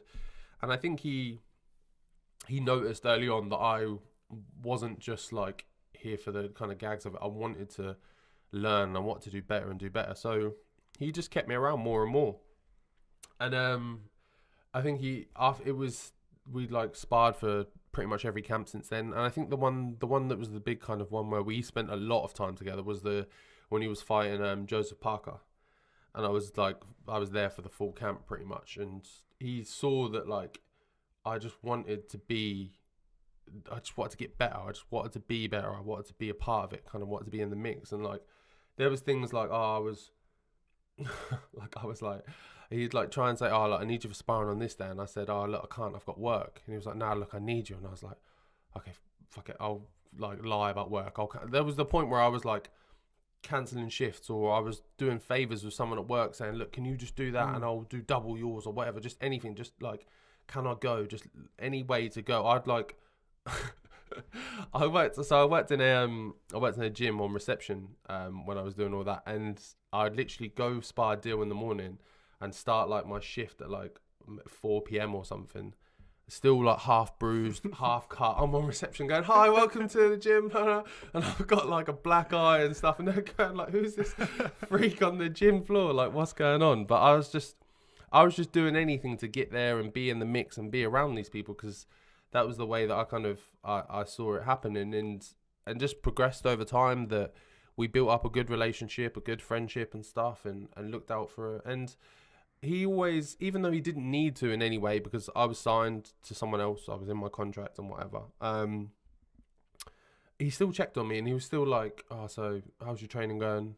Who else are you sparring? And then whenever I'd have fights and stuff, he'd like call me or message me after and say, so how'd you get on? How'd that fight go for you? And I found that a bit like, not weird, but like good that someone at that higher level still has an interest in me when I'm no attachment to him in any way. I'm not signed to him. There was no conversation ever of me signing with him or anything like that. He was just partly invested in me and wanted to see me do well, and I appreciated that from him. And I think that's then where our relationship grew from there. And then the opportunity came where I was no longer in a management contract anymore, and I was free. And I called him and I just said, because I didn't even know, I think at that point he only had Richard. So I wasn't really like aware that he was signing fighters at all. I just called him because we'd like built a good friendship, and I realised that he was been in the game a while, knew a lot of people, knew kind of the ropes and stuff. One of the more underestimated boxing minds, I think, in British boxing, Dylan White. But anyway, definitely. And I called him just to say like, look, I'm out of my contract now. Do you know any managers, or like, can you suggest to me some managers and stuff that would be good? Because I've had a bad rap with 2 so far. So I just I want my third one to be the right one. And we was talking about some names and stuff and some people. And I'll never forget it. It was a weird thing. Like, we were talking normally, flowing. And then he was just like, actually, wait, hold there. And then just hung up on me. And I was like, oh, okay, that's that done. He must be busy or something. He's got something going on. And then he hung up on me for like 5 minutes or so went by. The phone went again. I answered, and he was like, yeah, forget everything we just said. Like, fuck all that. Just come with me. I'll sign you. I'll look after you, and we'll do it. And we'll do it that way. And I'll look after you. Make sure you get treated right. Make sure you do everything that you like. You're on the right path for everything, and I'll look after you basically. And true to his word, to this day, everything's gone 100% smoothly. There's no discrepancies. There's nothing bad that's ever happened between us. He's just a good, honest guy that wants to see kind of younger people do well and do better. Because he went through those kind of them bad times with bad promoters and having to sell tickets on the door, and just that hard grind of them people that come from them smaller hall shows and things where I was at before I signed with him. Talk to me about sparring Usyk. Obviously, usually I'm joined with another heavyweight, Mr. Dave Allen, who's currently over there being pinged around the ring by Usyk. Sorry, Dave, your words, not mine. What's that whole experience like? Usyk to me is kind of what, like, I don't know, he's almost like a Sphinx-like character. You kind of see him and he's very kind of, he has that special something. He's a very interesting fella. What's camp like when you're in there with him? Both times I've been have been very different. They've all been great. Like Usyk and his team and everyone there is lovely. Like they're all really nice people, really accommodating, really polite, always look after you and whatever you need and that. But like the first time I went was mental because obviously that was the first time I'd ever gone for like a proper sparring camp, and that was the first time I'd ever left the country for a sparring camp as well. So I didn't know the process either. I didn't know if you take someone with you go on your own, whatever. I just thought, whatever, I'll just go on my own and I'll see how it goes from there. I'll just take it for what it is, kind of thing. So I get on the plane and stuff. I get some Ukrainian guy meet me at the other end. Doesn't speak a lick of English, but he has a sign with my name on it. And I like walk over to him. I'm like, "That's me." He's like, "You?" And I'm like, "Yeah." And he's like, "Come." I'm like, "All right." Follow him into some like dingy car park where he puts me in the back of like a van, like an actual van. Again, this is the thing that I say with like boxing, that on the outside you think it's all like, I think Alexander Usyk, like Super Series winner, like top guy, like this is going to be massive, like I'm going to be almost like a limo or something will come and grab me and blah blah blah. And it's not. It's like, it's weird that once you're in it, it's just everything's very like normal and almost basic line. So I jumped in the van and there was a point where I was like, this could go very wrong. Like, I've just walked up to a random guy in Ukraine, put my thumb up to him, he stuck me in a van, and now we're off down the road. I don't know where I'm going or what's going on. But we got to the hotel. The hotel was a lovely hotel, really nice. And then he gave me a bit of cash to like get food and stuff with. And that was it. I just waited in my room for a call. Got a call either later that night or in the morning saying you'll be sparring the next day. And then went to spar and met Usyk and the team and stuff, and just went from there with it, and just kind of, again, just one of those things where you just take it in your stride. You just have to kind of run with it and almost pretend like you know what you're doing, even though I haven't got a clue. But I was just like, did my bit and waited, sparred, kind of hoped I did well. I was ill actually the first time I went, but I didn't want to say no. I was like, I had like a cold or something, and because I have asthma, it like messes my chest up badly. So the first spar I did was terrible.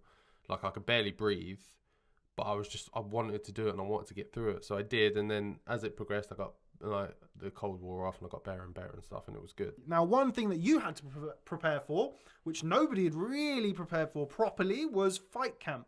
How was that for you? Again, sort of, from this conversation that we've had, it kind of looks from the outside that you would just approach that as just another thing. Is that what it was like? Literally was. It was literally just another thing. Just go through it, take it for what it is. The probably more comfortable thing with that, it was that everyone was new to that, and literally everyone, from the commentators, from Eddie to the fighters to even the security people, like just everyone was a bit like, what do we do here? Like how's this all working? Like what's the process? What's the rules? So that was probably a bit more comforting out of the whole thing, that everyone was in the same kind of boat. But again, it was just take it as it comes. And to be honest, it was a really enjoyable event. Like it was really like, it felt almost homey, like everyone was just in the bubble together, and you'd see people up and down the hallways, and you'd sit in the garden with some people, and I got to like sit and chat to some other boxers, some other coaches and stuff, and actually like have normal conversations, not like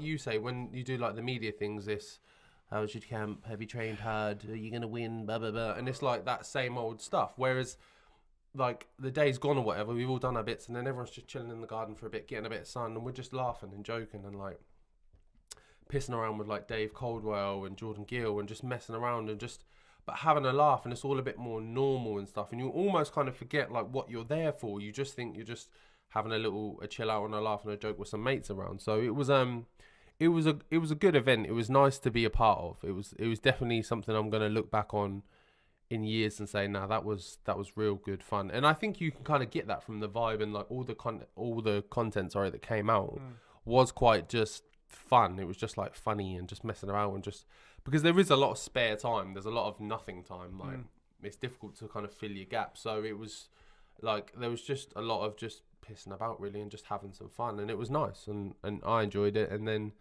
obviously to get to actual fight camp was mental. Like it's weird because you went from so long of like seeing it slowly being built, seeing all the pictures and stuff, but then you got there, and I literally stood there kind of in awe for about 5 minutes, like this is Like, to be fair to him, Eddie done like a real good job with it. Like the way it was all set up and everything was great. It was a proper like spectacle. So yeah, I loved it. I really enjoyed it. Talk to us a little bit about your performance on fight night. It was I wanted to show. I used that as an opportunity to show that I could box because I wanted to, because obviously the way it was being pitted was a white collar guy versus a decorated amateur. Exactly. So the kind of negative connotations that go with being a white collar is scrappy, they're a slugger, maybe just one big punch or whatever. So I wanted to take that and I went back to that kind of ego and that competition thing. I was like, okay, take your ABA guy, like you take your decorated amateur, your guy that's done this. He's supposed to be like the kind of epitome of clean boxing, blah, blah, blah. And I will outbox him.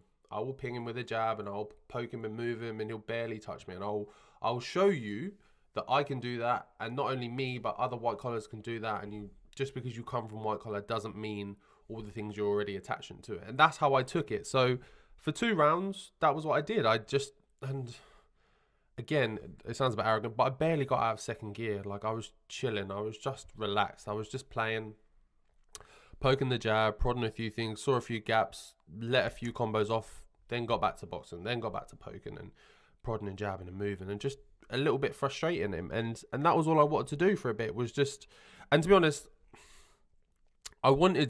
if you'd asked me, like, if my picture perfect, I probably wanted to go about 5. I wanted to do that for a bit longer. Just to show that there's more and that I can get out of second gear, because again, that's not something that everyone's got to see yet, is me in any of my fights out of second gear. Really, you've not seen me really plant my feet and throw massive shots. You've not seen me like let go of massive combinations or get into a proper tear up and things like that. So I do want to show those things, but it didn't happen on that night, and I'd never grumble at an early stoppage. Like, you don't get paid for overtime, like everyone says. So I was perfectly fine with it. But yeah, I pinged the move for 2 rounds, and then I decided, I don't know if the camera caught it or the little mic, because they mic'd up my corner, but I said to my coach, I was like, I know where the gaps are now. Like, I know what to do, and if I wasn't actually planning on doing it in the 3rd, I was going to do it in the 4th, because I was going to step it up in the 3rd and really wear him. And then I was going to go in the 4th. And you see, if you watch it, you see that from the beginning of the 3rd round that my jabs are a lot faster, they're a lot sharper, and they're more together. Like, I'm pinging 2 and 3, and then 2 and 3 again, and then like I'm putting my foot on the gas just that bit more. And then it got to a point where I was backed up into the corner, which is somewhere I feel like completely comfortable. I wasn't worried about being there at all. I was doing what I'd always done in like sparring and training, where I'd sit back into the shell, but I'd cover your vision just by prodding you. Not even like, again, like we go back to the James Toney thing, not hard, not putting everything into it, just annoying you, just in your eyes, just so you can't see, just so you don't know exactly what I'm about to do next. And just the normal catch, counter, and the roll, and just to come up with a left hook and catch him while he was trying to throw his at me. And then what you see from that is someone who's supposed to be that clean ABA guy that has forgot that you need to cover yourself when you're throwing your shot. Like, we threw the exact same punch. The only difference was I remembered the basics of keeping my hand there to my face when I throw mine, and he forgot that. And he was a little bit shorter, a little bit tighter. Yeah, and mine was just a little bit that cleaner and a little bit faster, and got to the button a bit before his, but his glove wasn't there to cover his face, and then just followed him with the finish. Well, before we wrap things up, obviously we've spoken about Dillian throughout this, the fact that you're not only manager and fighter, but you have a close relationship as well. You have a friendship. What was it like for you seeing him stopped by Alexander Povetkin? Hurt. Yeah, it was a weird thing. It like hurt me. It felt like a dream almost. And I was watching it in a public place as well, with a bunch of the people from my boxing gym as well. And yeah, it just felt like everything went slow-mo, and so like almost like when you're in a ring, it felt like everything just disappeared for those seconds while he was on the ground, and I was like, shit, like this is like not good, like, because especially when you're in boxing, you know the way people fall as well. You know when they fall in certain ways that, okay, just a flash knockdown, okay, a little bit heavy but legs are still solid, or you can see in the difference of knockdowns of when they just go, and that was one of the ones where it's just gone completely until he hit the floor again. That kind of rebooted him. But it was painful for me to watch as well. And another problem with it was, like I said, I was in a public place. So then, because everyone there knows I'm attached to him, everyone looks to me like I've got the answers as to what's just gone on. And I'm like, guys, like I'm watching it the same as you. Like I've got nothing for you. And it was just it was the shock of obviously the knockdown as well. But he was in such control of the fight that he'd had them 2 previous knockdowns of Povetkin, and he looked like he was going to wrap it up in the next 2 or 3. And then for that to just seemingly come out of nowhere was like, okay, what's going on here? The script has been flipped, like kind of thing. So, yeah, it was hard to watch. Hard to see him on the floor, and obviously hard to see like everyone helping him up and getting him up and stuff. But yeah, it was a difficult one. But like I say, I know what he's like as a true fighter, a true warrior. So he'll be back stronger. Only be right to ask you about what's next for you. Now, I know that you've got some dates and some opponents. That's what's next. Yeah, not retirement yet. Didn't just do a whole hour interview for you to go and retire next week. What's next for you? Obviously, I know that there's opponents and dates flying around. We've got some cards announced now. What's going on? Yeah, I'll be out again definitely before the end of the year.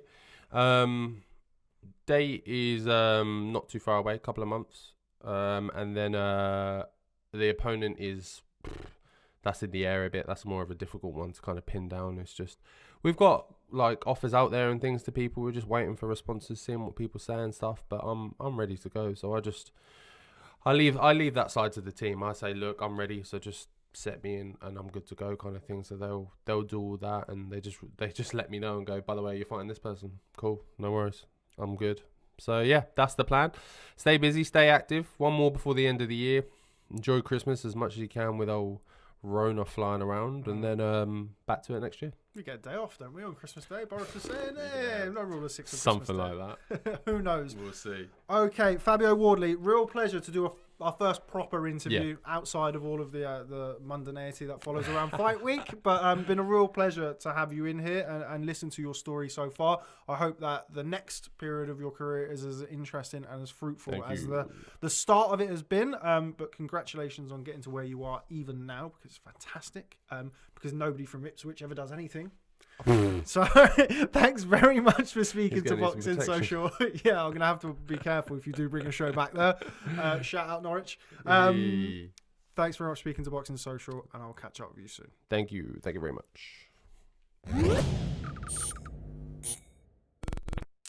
Welcome back. That was my chat with unbeaten English heavyweight champion Fabio Wardley.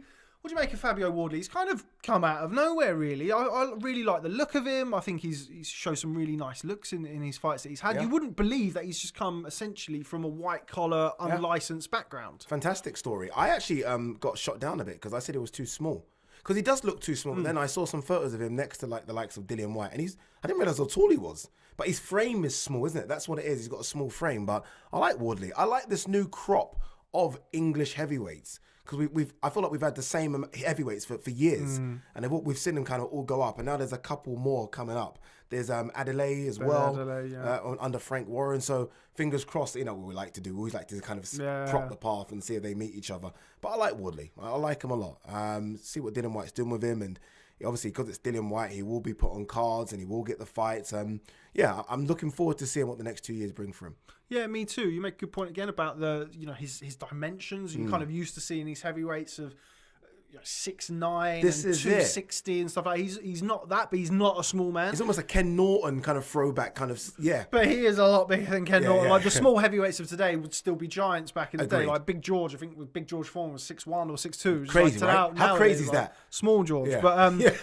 But Fabio Wardley, I mean, he, as I say, does have the frame. He can potentially add that as he gets further along. And he's learning on the game. Exactly. Constantly learning. But I think the kind of the raw materials that you've got with him is somebody, British title level, I think is probably a fair estimation of where we could see him in the not too distant future. Anything above and beyond that, obviously, is kind of up in the air. We have no idea. It's an achievement, anything. This is it. I think we sometimes... obviously we always want to see guys to go to European level and world titles and be in those big fights and Madison. Sometimes your limit is British level, but that's a good bloody limit to get to. Many fighters don't get to that level. So even if he gets to British level and that's the full stop there, fantastic. You're talking about a guy that's come from white collar boxing, and we're talking about potentially him being British level in the next, or fighting for a British title maybe. Already English champion. So he's already British level, so fighting for a British title in maybe the next 12 to 18 months. I think that's amazing. And it shows what can be done if you put your work in and grind and sacrifice, and he's doing all those things. Unfortunately, that's all we've got time for today. Mr. Ade Oladipo has to run off very, very and much. do his proper job, rather than wasting time with us amateurs here. No, this is proper. This set up here. This is proper. Yeah. But Ade, as always, a real pleasure catching up with you. Thanks very much for popping in. Thank you for having me. Honestly, enjoyed it a lot. Thank you very much. Just remember, everything that we've done today will be available on Boxing Social, Spotify, Apple Podcasts, YouTube, Facebook, and all of our other various social media platforms. But from me, Rob Tebbutt, from him, Ade Oladipo, thanks very much for stopping by and watching episode 5 of the Boxing Social podcast.